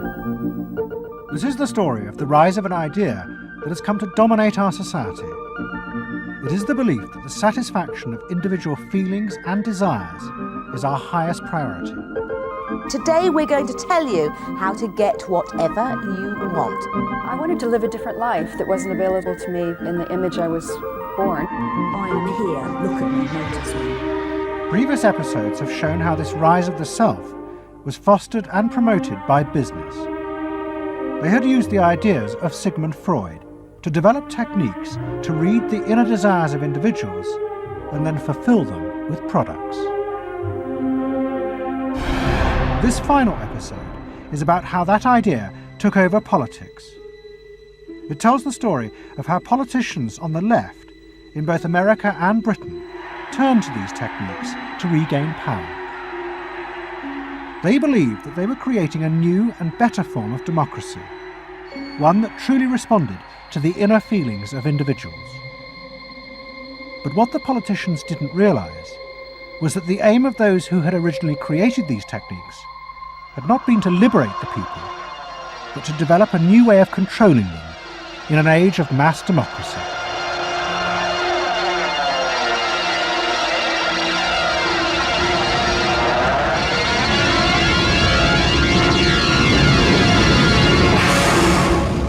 The roots of the story lie way back in the America of the 1920s with one man. He was called Edward Bernays, the nephew of Sigmund Freud. Bernays had been one of the inventors of the profession of public relations, and he was fascinated by his uncle's theory that human behavior was driven by unconscious sexual and aggressive drives. Many of Bernays' clients were large American corporations, and he was the first person to show them how they could sell many more products if they linked them through images and symbols to those unconscious desires that Freud had identified. The strategy he offered them was that people could now look at the goods that were emerging within this society and not merely view those goods as things that they needed in order to deal with some specific material want, but also as goods which would stroke and respond to deep emotional yearnings. You know, how this bar of soap or this bag of flour will make you a happier, more successful, more sexually appealing, less fearful person, somebody to be admired rather than reviled. The powerful people in that world are those people who are capable of reading the public mind and giving the public what it wants in those terms. And Bernays was at the heart of it. Bernays was the guy who was the foremost articulator of the theories which were driving this new system. By the 1980s, Bernays' ideas had come of age. A vast industry had grown up in America, devoted to reading the inner desires of consumers. At its heart was the technique of the focus group. Previous episodes have shown how the focus group was invented by psychoanalysts employed by US corporations. The aim was to allow consumers to express their inner feelings and needs, just as patients did in psychoanalysis. The information was then used to promote and design new products that would fulfill those desires. And Edward Bernays, who was now nearly 100 years old, was celebrated as the founding father of this marketing world. Hi, Doctor. Good to see you. Come on up over here. There you go. Doctor, tell me again what the doctor is. What are we dealing with here? You're the father of public relations. What we're dealing with really is the concept that people will believe me more if you call me doctor. Oh, I see. So, that's a good idea. And Bernays' ideas and techniques were also about to conquer Britain in the 1980s. Unlike America, the ruling elites in Britain had always distrusted the idea of pandering to the masses. It was epitomised by the patrician elite who ran the BBC. Even as late as the 60s, popular programmes were referred to as ground bait. Their real job was to lure the viewers into watching the more serious programmes the elite knew was good for them. And market research reflected this attitude. Individuals were observed and classified by market researchers according to their social class, from A through C2, D and E. Probably they might be C2s. Yes, I think by the way they're carrying their luggage, all yes, no taxi. No taxi, and all stuffed in the bags like that. I think the lady possibly sets her own hair, which is always an indication. Yes. The children are nicely dressed. Yes, they are. Probably a skilled worker. A skilled, yes, a skilled worker. I would say so. Yes, I would say so. Certain apprenticeship or done some. That's right. Qualifying time. We agree then. Yes, we think C2. We think so. Yes. When people were asked their opinion about both products and politics, they were selected by social class and asked only strictly factual questions about what they thought. Leaving your own party sympathies on one side, who do you think will win this forthcoming election? Labour. Labour. And tell me which you prefer. Which party do you think you'll be voting for? This time, Liberals. You'll be voting for the Liberals. And who do you think will be second? Conservative. This one. Okay. The idea that one might ask people what they themselves felt and desired, and then give it to them, was seen as alien to the ruling elites, which would challenge their belief that they knew what was best for the public. There's evidence in other countries, in the United States for example, where pollsters have been used before elections to interpret the mood of the public, and then you give people more what they want to have and less what they ought to have. But again, this could be alleged to be more democratic, I don't know. It's very dangerous ground, I think, though, when polls are used in that way. But then, in the economic crisis of the mid-70s, British industry was forced to begin to pay attention to the inner feelings of consumers. As the recession deepened, consumer spending fell dramatically, and the advertisers insisted that the only way for companies to survive was to make their advertising more effective. And to do this, they would have to delve into people's underlying psychological motives for purchasing. The advertising industry started to bring in Americans to run focus groups with British housewives. Everyone is a unique person, and even though you're a group of 10 today, we don't want a group opinion, and we want to know your ideas and your thoughts, no matter how crazy it might be. Please let your imagination run wild, because that's how very crazy things like instant coffee got born. Now, can we get somebody, this lady, to be a kitchen sink? And kitchen sink, how do you feel with these things that are being used to clean you up? Well, I've got to feel clean. I've got to be kept clean. So you're I feel that. I should hate it if I was all greasy, so I've got to be easy to clean. Okay, now the housewife, this lady, what would you use to clean your kitchen sink? A scouring powder. Of course, a cloth to apply the things on, and plenty of water. Now, how do you feel as you're doing this chore? Feel satisfied? Well satisfied when I have done it, yes. I'm doing my duty. I feel it's a job well done. The consumers were encouraged to play at being products, from household cleaners to car seat belts. The aim was not to talk rationally, but to act out and reveal their inner emotional relationship to products. Which firmly and unmistakably underlines. And then a politician emerged who also believed that people should be allowed to express themselves.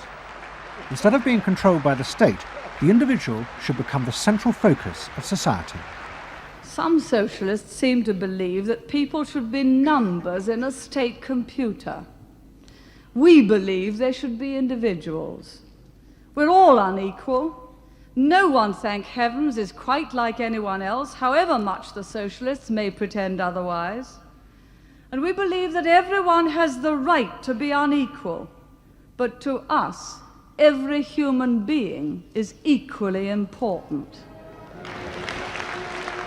A man's right to work as he will, to spend what he earns, to own property, to have the state as servant and not as master, they are the essence of a free economy, and on that freedom all our other freedoms depend.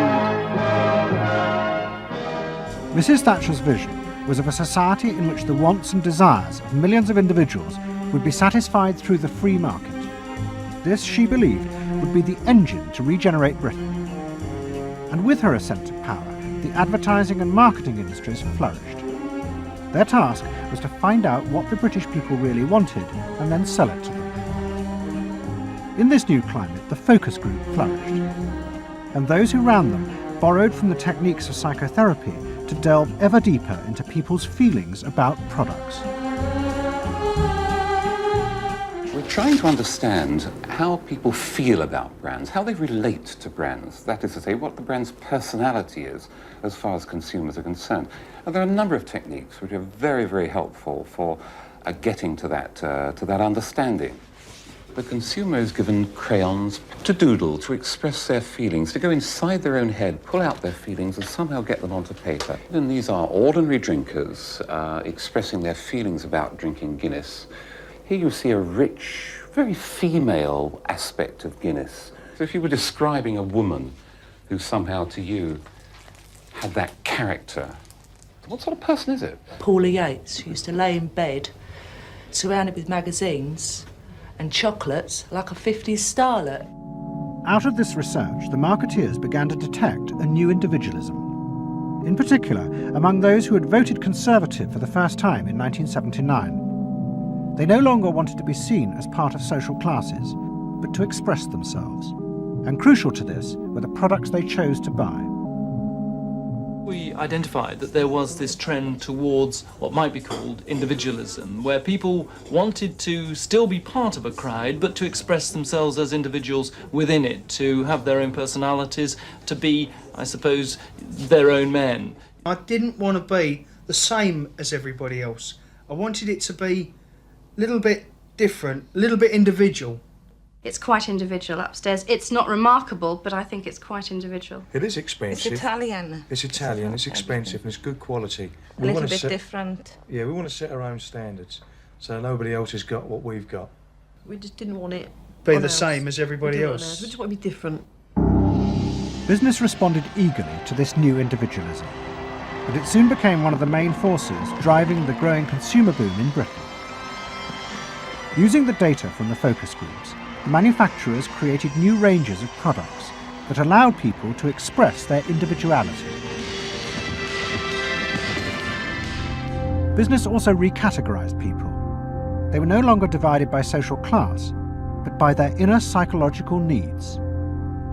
If the primary need is security and belonging, we call the groups mainstreamers. If it's status and the esteem of others, then it's aspirers. If it's control, it's succeeders. And if it's self-esteem, it's reformers. And this new marketing culture began to take over the institutions previously dominated by a patrician elite, in particular the world of journalism. The assault was led by the profession of public relations. In the past, PR had been seen as seedy and corrupt, but now it became a glamorous business, promoting products and celebrities. And one of the rising stars was another member of the Freud family, Matthew Freud, the son of the Liberal MP Clement.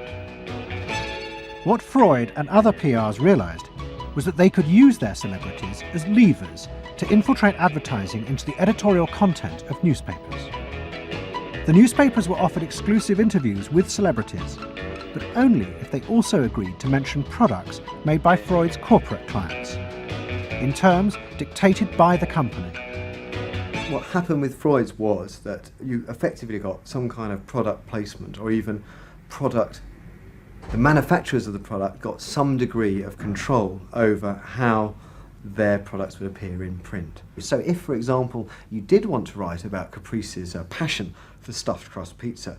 You would sign a contract which guaranteed that you would mention the firm Pizza Hut in at least twice in certain positions in the introductory paragraph of the article, that you would agree to run the Pizza Hut logo at such and such a size in such and such a place, and of course that you would agree to run the enclosed pictures of Caprice eating her stuffed crust pizza. There was no choice about how you would run this article in the press. You were effectively told how to run the article in the press. By Freud's. By Freud's. It's a rise of the corporate culture and the rise of business. To traditional journalists, this infiltration of advertising into the editorial pages was a corruption of their profession. But to Mrs. Thatcher's allies, like Rupert Murdoch, who owned The Sun and The Times, it was part of a democratic revolution against an arrogant elite who had too long ignored the feelings of the masses. They hate to see someone communicating with the masses. They feel that newspapers, the written word is not for the masses. That should be left to television, or perhaps to nobody. I'm very proud of The Sun, and The Sun was not represented tonight in your film. You just took page 3, which everyone seems so fascinated with. About page 1, page 2, every other page of the paper.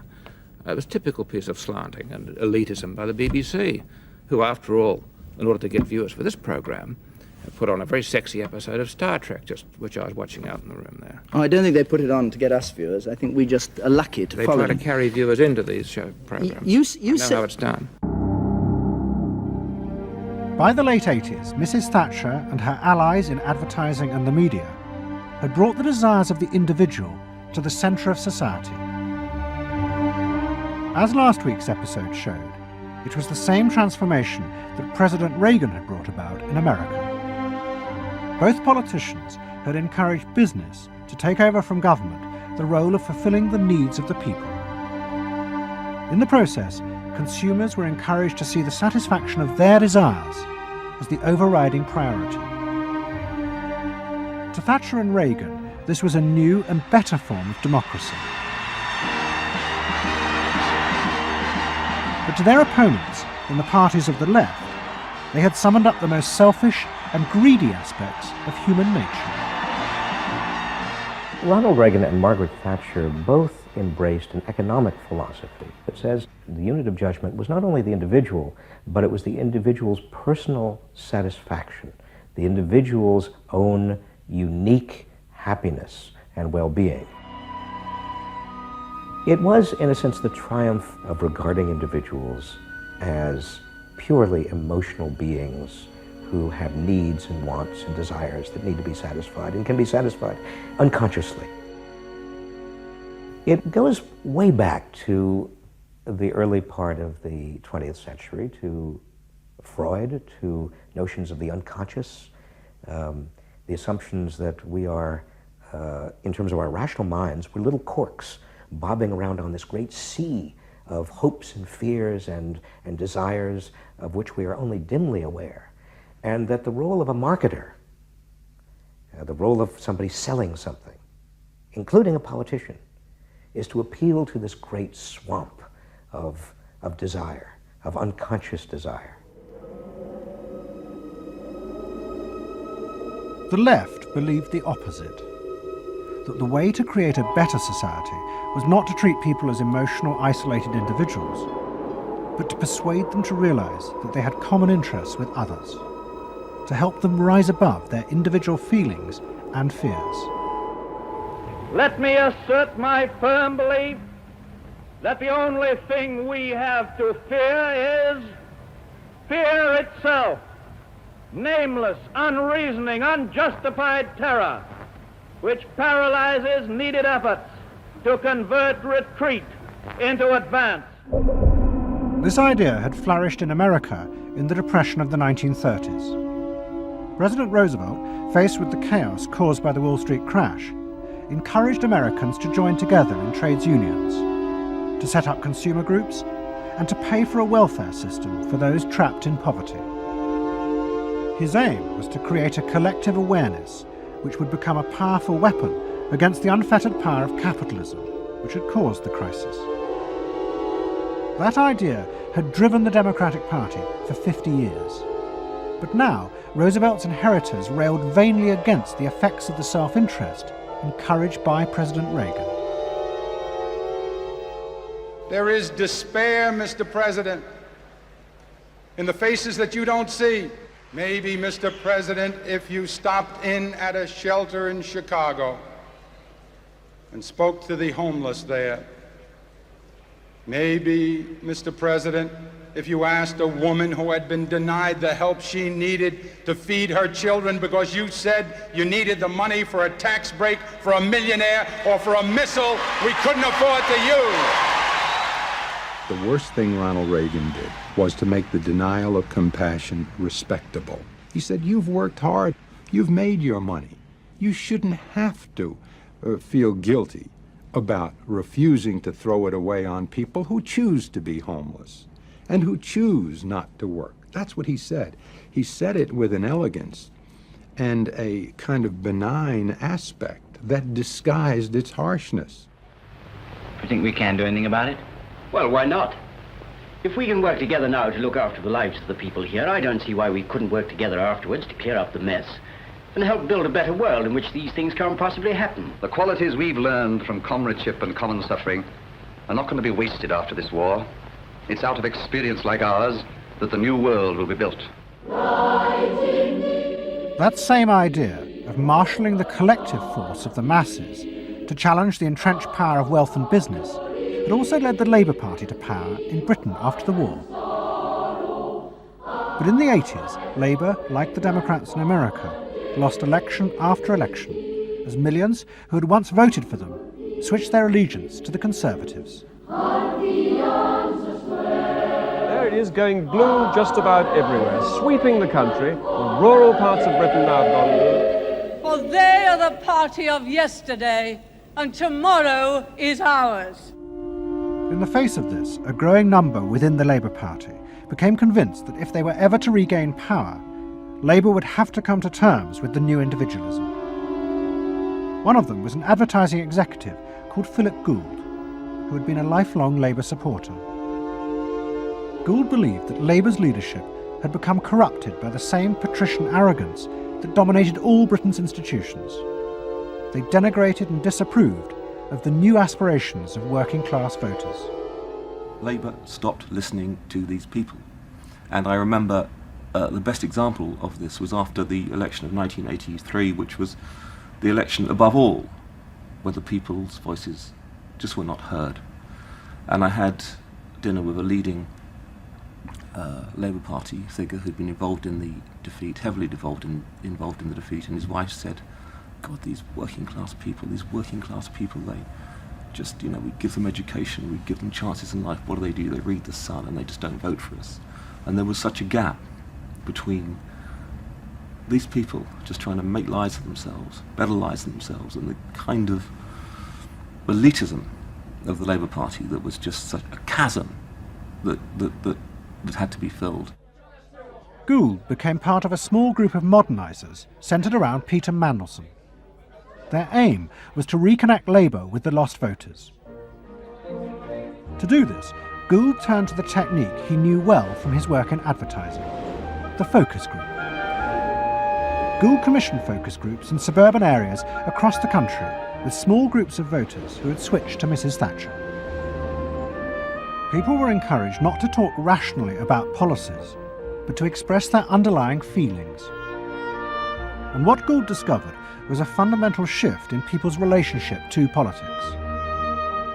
They no longer saw themselves as part of any group, but as individuals who could demand things from politicians in return for paying taxes, just as business had taught them to do as consumers.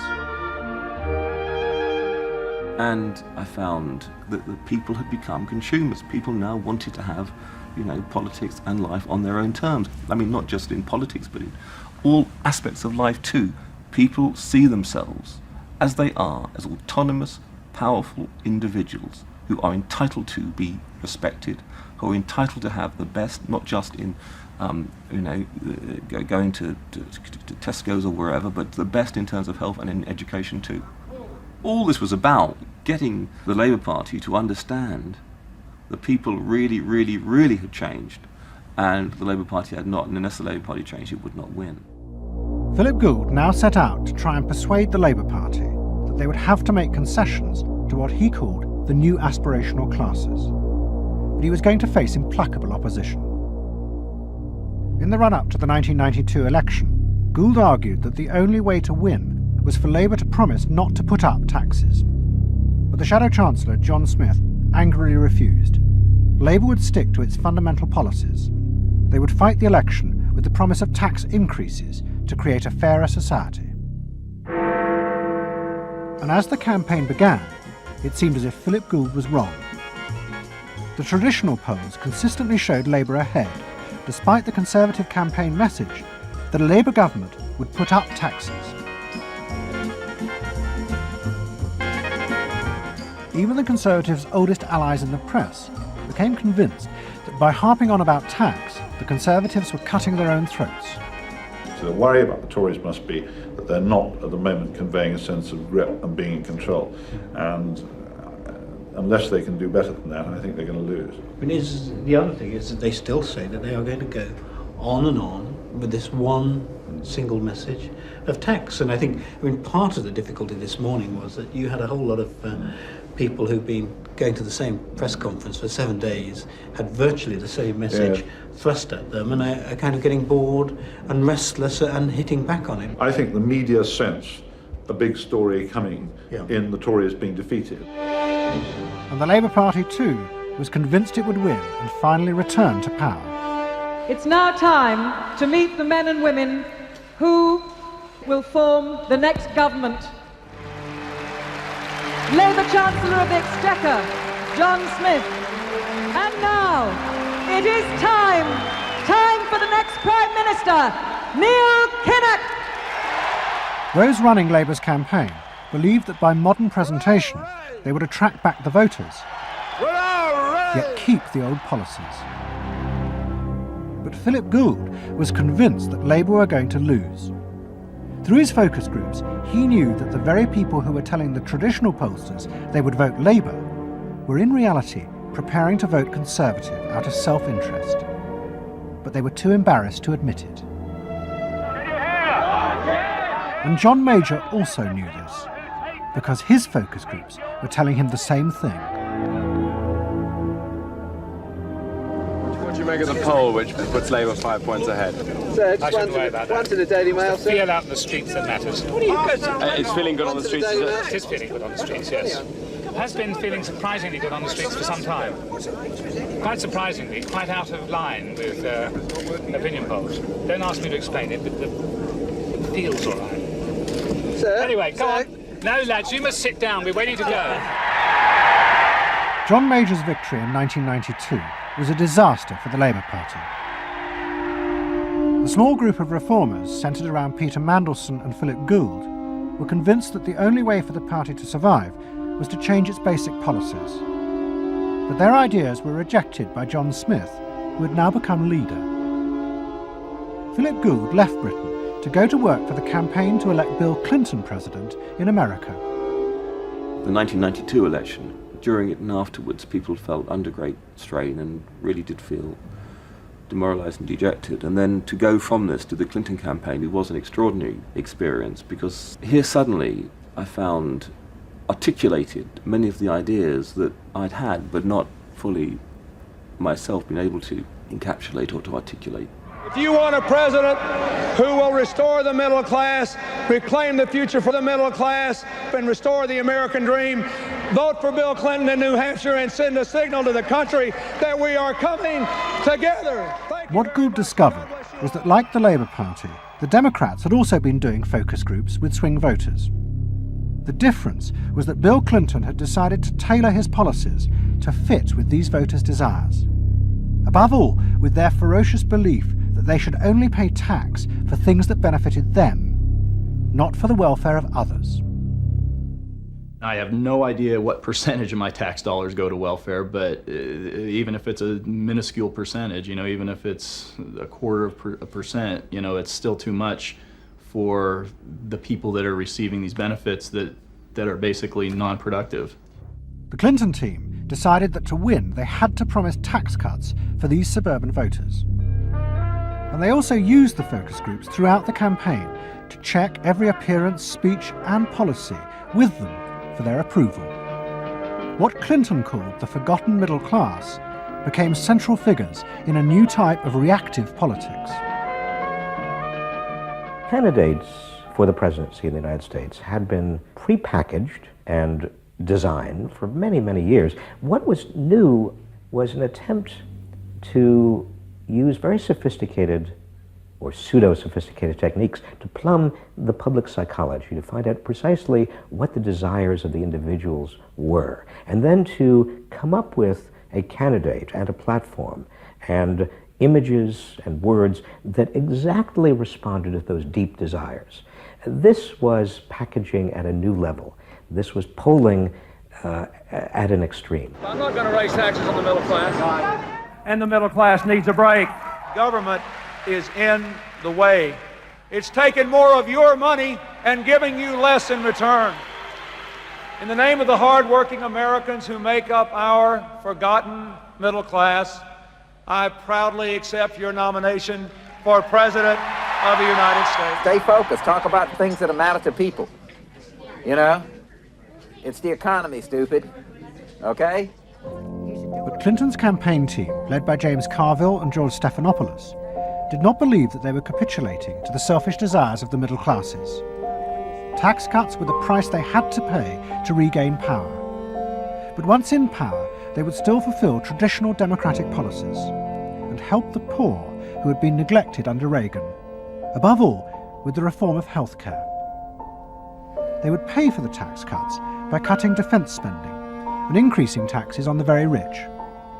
In this way, they believed they were forging a coalition of the new and the old voters, both of whom could be satisfied. Probably for the first time in a generation tomorrow, we're going to win.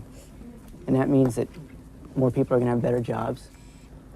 People are going to pay a little less for health care, get better care, and more kids are going to go to better schools.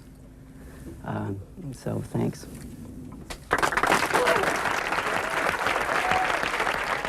But the Democrats' optimism was to be short-lived. In November 1992, Clinton was triumphantly elected president. But within weeks, his administration discovered that the budget deficit was far greater than they had anticipated. At a meeting in the White House in January 1993, the head of the Federal Reserve told them that the deficit was nearly $300 billion. There was no way they could borrow any more without panicking the markets and causing a crisis.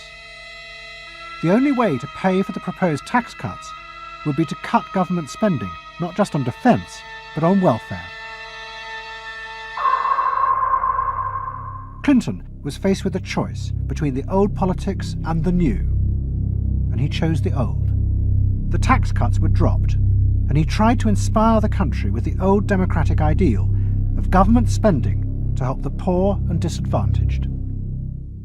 Tonight I want to talk with you about what government can do, because I believe government must do more. To put people to work now, to create 500,000 jobs. Jobs to rebuild our highways and airports, to renovate housing, to bring new life to rural communities and spread hope and opportunity among our nation's youth. Healthcare reform sounds like a great idea to me. Well, I know, but some of these details sure scare the heck out of me. Like what? Well, like for... At the start of the Clinton administration, many of us, including, I believe, President Clinton himself, reverted back to an older tradition, tried to lift the public, to talk about genuine ideals beyond the individual. And that reform agenda being not only universal health care and child care and dealing with the widening inequalities in our society and homelessness, many things that many citizens, just particularly middle-income citizens, didn't want to deal with. But the suburban voters who had been promised tax cuts were not inspired by Bill Clinton's vision. They felt betrayed and wanted revenge. Their opportunity came in 1994 with the congressional elections. The Republicans, led by Newt Gingrich, promised huge tax cuts and to dismantle the welfare system.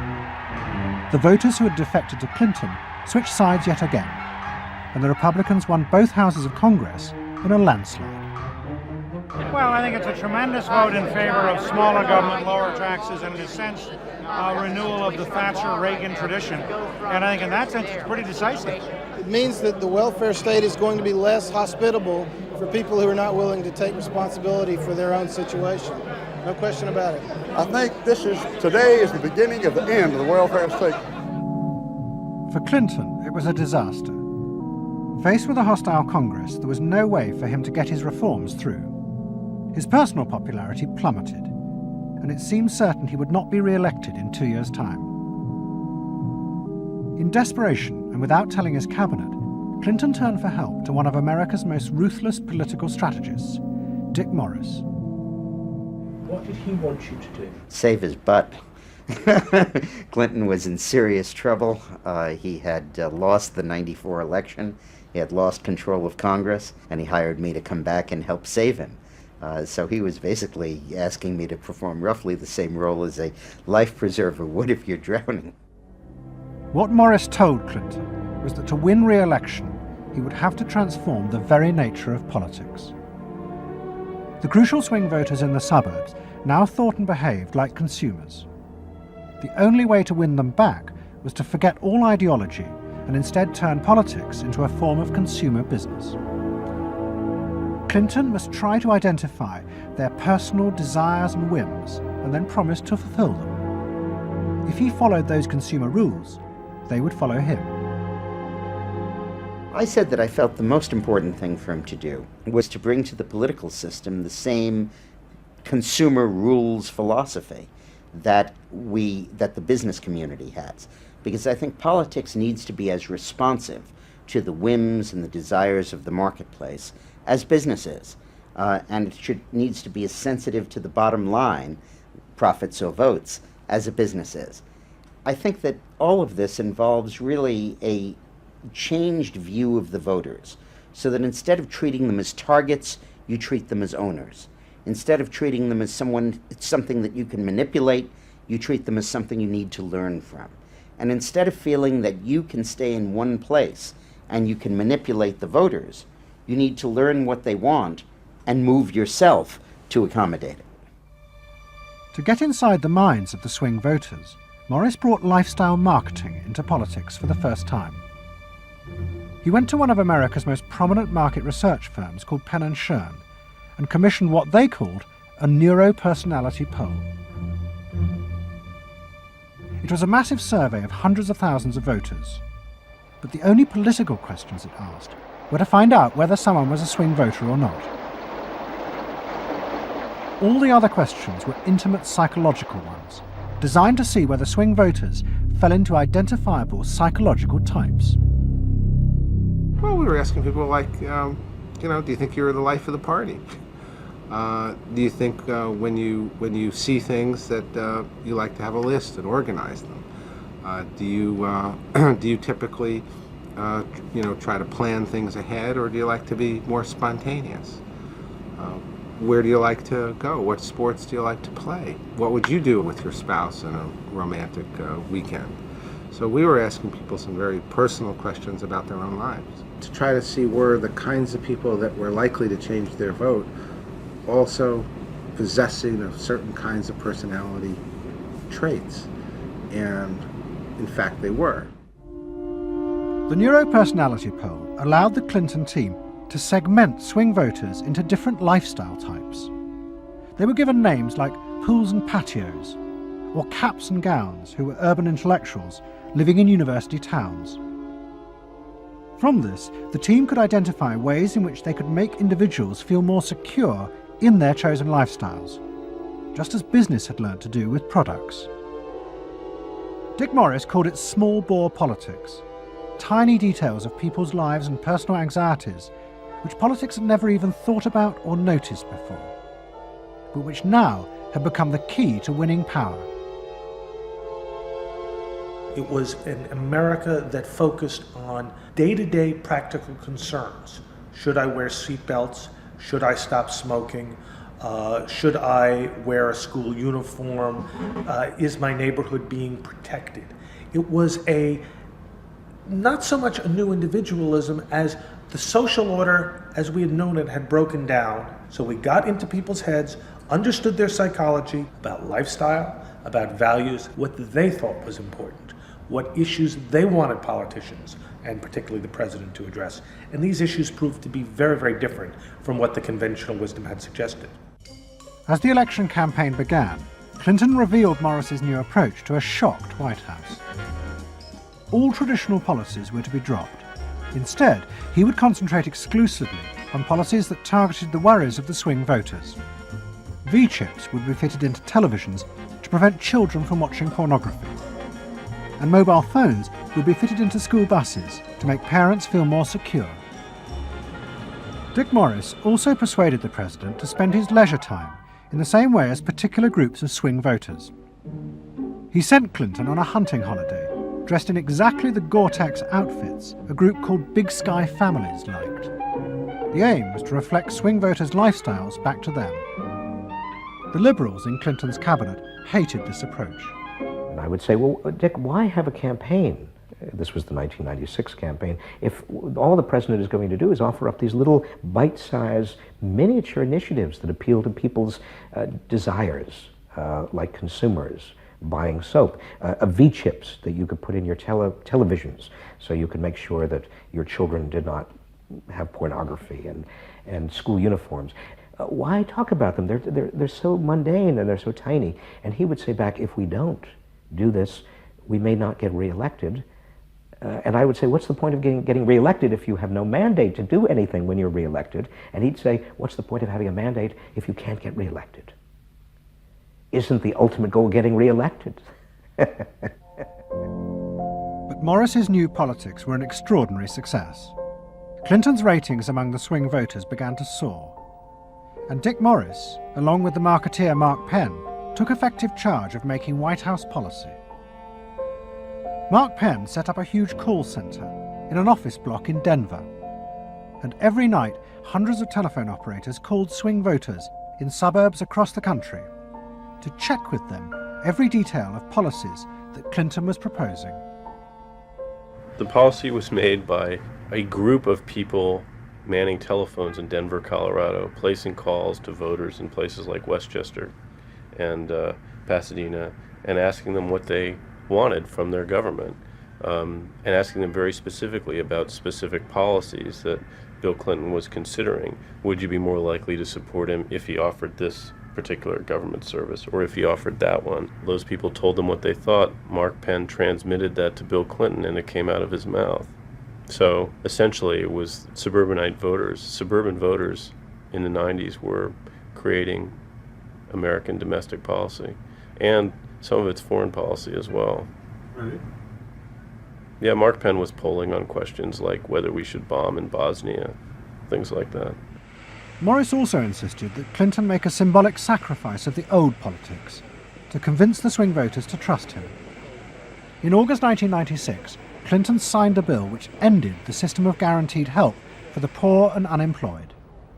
Welfare would be cut back after 2 years in order to force people into work. The new system was called welfare to work, and would, he said, be a hand up, not a handout. It was the effective end of the guaranteed welfare system created by President Roosevelt 60 years before. For many in Clinton's cabinet, it was also the end of the progressive political ideal that Roosevelt had represented. The belief that one used a position of leadership to persuade the voters to think and behave as social beings, not as self-interested individuals. Dick Morris and the pollsters had won. And by that I mean that the people who ultimately got to the president, shaped the president's mind, were those who viewed the voters as just a collection of individual desires that had to be catered to and pandered to. It suggests that democracy is nothing more, and should be nothing more, than pandering to these unthought about, very primitive desires. Primitive in the sense that they are not even necessarily conscious, just what people want in terms of satisfying themselves. And the same triumph of the politics of the self was about to happen in Britain too. In 1994, Tony Blair had become the leader of the Labour Party. and the reforming group centred around Peter Mandelson became all-powerful. Almost every night, Philip Gould ran focus groups with swing voters in the suburbs. But this time he was listened to, and the desires and the fears of the new aspirational classes became the central force shaping Labour Party policies. In that period, I was talking to people who used to vote Conservative and were considering voting Labour, and they wanted understood that they are financially pressed and that there are limits to the extent to which taxation can be improved. They think that crime is an issue that matters to them and should be respected. They want welfare to go to people who deserve welfare, not to people who do not. This was seen of by many in the Labour Party as selfish. I never saw that it was selfish. I believe that a dad or a mum doing their best for their family isn't selfish. They're just doing their best for their family, and that's what people do. A crackdown on those who make life hell in their local neighbourhoods through noise or disturbance. Law and order is a Labour issue today. Philosophy of campaigning is, let's concentrate on swing voters, let's focus group them to find out what they want and what will appeal to them, and let's just relentlessly push those themes in the election. Something is happening to you. After promising to put money in your pocket, the Conservatives are quietly taking it away. Philip Gould was crucial because he gave the raw material, if you like, for these politicians to do this kind of politics. In that when he came up with stuff, they'd follow it, pretty much without exception. Blair himself would pore over these sort of 12-page memos and say, well, this is what we must do. We want people to earn more, to consume the good things of life. We want people to pay lower taxes. Gordon Brown says a Labour government would hold the main tax rates unchanged. The Labour government will not increase the basic rate of tax. I want to make it clear that I will not increase tax. In fact, the Labour Party does stand for Middle England. Those that aspire to do better, to get on in life, and be ambitious for themselves and their families will do better with Labour. Groups of 8 people drinking wine and nibbling, Cheerios, what they thought determined effectively everything that the Labour Party did. And although those running the campaign liked to portray the new approach as their invention, it was in fact copied from the Americans, even down to the phrases that the American marketeers had tested on their swing voters. Peter Mandelson and his team were in the United States watching what we did and copied almost verbatim our approach in their 1997 campaign. The benefit system should be about giving people a hand up, not just a handout. Mandelson's not a fool if he's anything. He saw something that worked, so why not do it? And I can remember reading their manifesto and saying to myself, they just took it lock, stock, and barrel. On one hand, you're proud, and on another hand, you're bitch. And as in America, Labour was forced to drop policies that would not directly benefit the swing voters, even if it meant sacrificing its fundamental principles. The commitment to public control of industry, which was enshrined as Clause 4 of the party constitution, was dropped. The aim of Clause 4 had been to use the collective power of the people to challenge the unfettered greed of business. But now, Tony Blair was faced with crucial voters who no longer saw themselves as exploited by the free market. They saw themselves as individual consumers who were fulfilled and given identity by what business delivered them.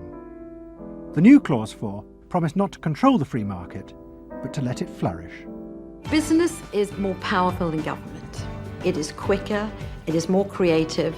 Business is the lifeblood of the country. From this come all the benefits that society needs. Employment, investment. I think, frankly, there is only one party getting business right, and that's New Labour. What New Labour did, it suits people who exert power in society not through the political system, or not through the democratic political system. So it suits big business, and it suits entrenched interest, and it suits the status quo. Those 3 things, of course, just off the top of my head, being the things that the Labour Party is supposed to be, a counterforce to. What that means is big business get to carry on exerting their power behind the scenes, getting their way, because there's no countervailing pressure. Countervailing pressure isn't going to come from, 8 people sipping wine in Kettering. Here he goes, turning an awful lot of other blue seats red as well.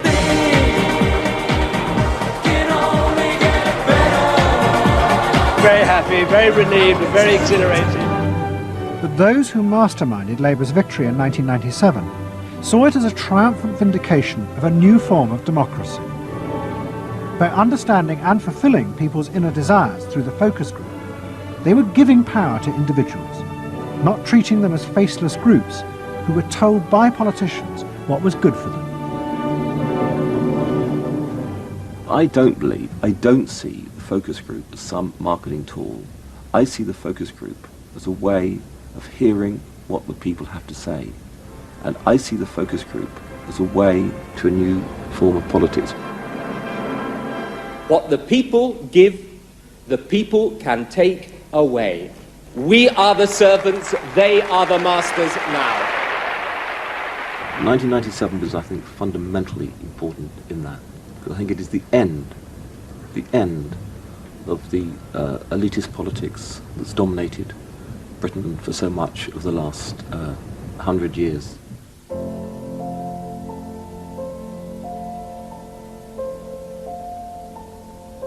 In 1939, Edward Bernays, Sigmund Freud's nephew, created a vision of a future world in which the consumer was king. It was at the World's Fair in New York, and Bernays called it Democracy. It was one of the earliest and most dramatic portrayals of a consumerist democracy, a society in which the needs and desires of individuals were read and fulfilled by business and the free market.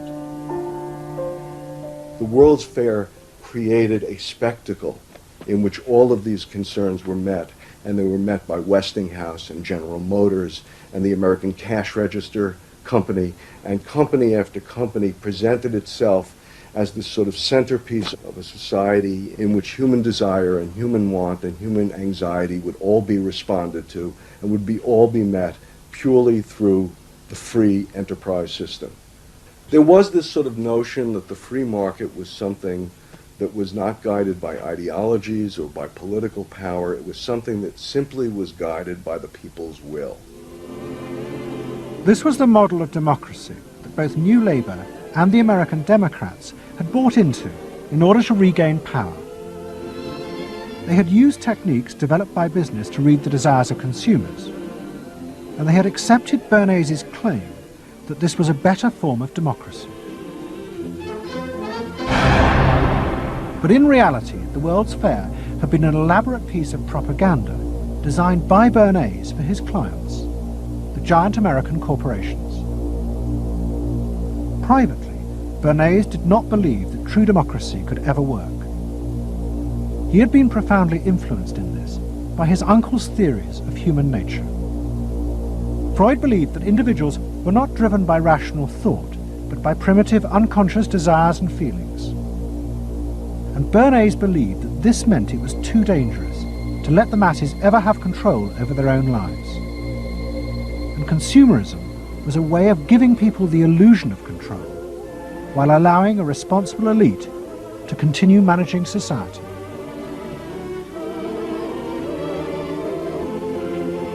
It's not that the people are in charge, but that the people's desires are in charge.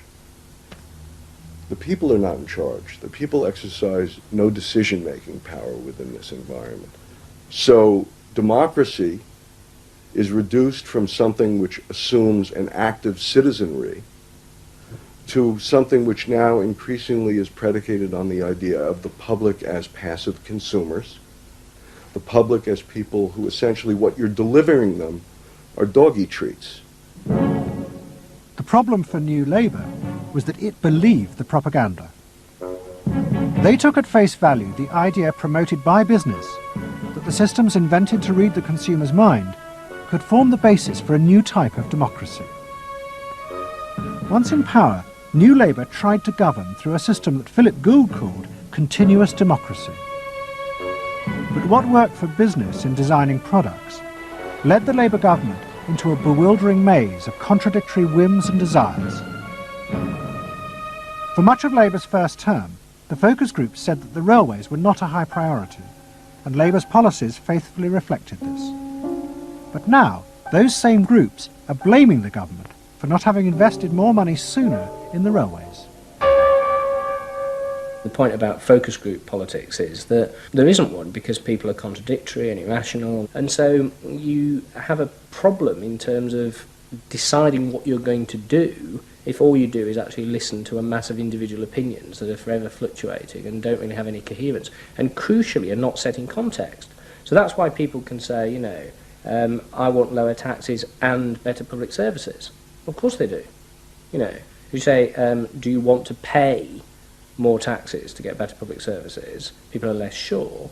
They then don't believe that if they do pay more taxes, they will be spent on better public services. So you end up in this quagmire where, you know, the truth is a politician has to say, look, this is what I believe. I believe that you should pay slightly more taxes to make better public services, and I pledge that I'm competent enough to actually use that money wisely. Do you want that? Vote for me, yes or no.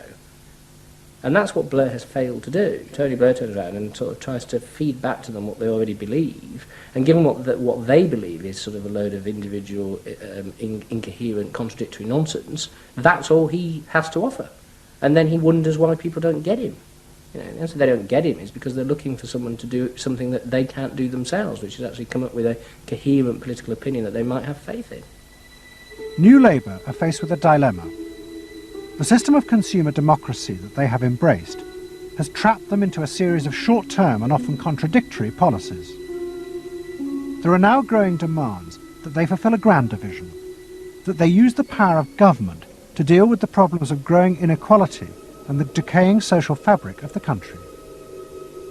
But to do this, they will have to appeal to the electorate to think outside their own self-interest. And this would mean challenging the now dominant Freudian view of human beings as selfish, instinct-driven individuals, which is a concept of human beings that has been fostered and encouraged by business because it produces ideal consumers.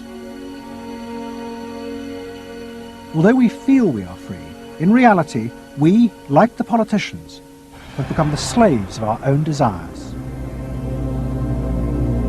We have forgotten that we can be more than that there are other sides to human nature. Fundamentally, here we have two different views of human nature and of democracy. You have the view that people are irrational, that they are bundles of unconscious emotion. That comes directly out of Freud. And businesses are very able to respond to that. That's what they have honed their skills doing. That's what marketing is really all about. What are the symbols, the music, the images, the words that will appeal to these unconscious feelings? Politics must be more than that. Politics and leadership are about engaging the public in a rational discussion and deliberation about what is best, and treating people with respect in terms of their rational abilities to debate what is best. If it's not that, if it is Freudian, if it is basically a matter of appealing to the same basic unconscious feelings that business appeals to, then why not let business do it? Business can do it better. Business knows how to do it. Business, after all, is in the business of responding to those feelings.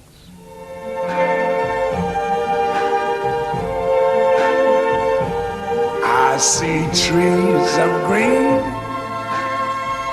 red roses too. I see them bloom for me and you. And I think to myself, what a wonderful world. I think to myself, what a wonderful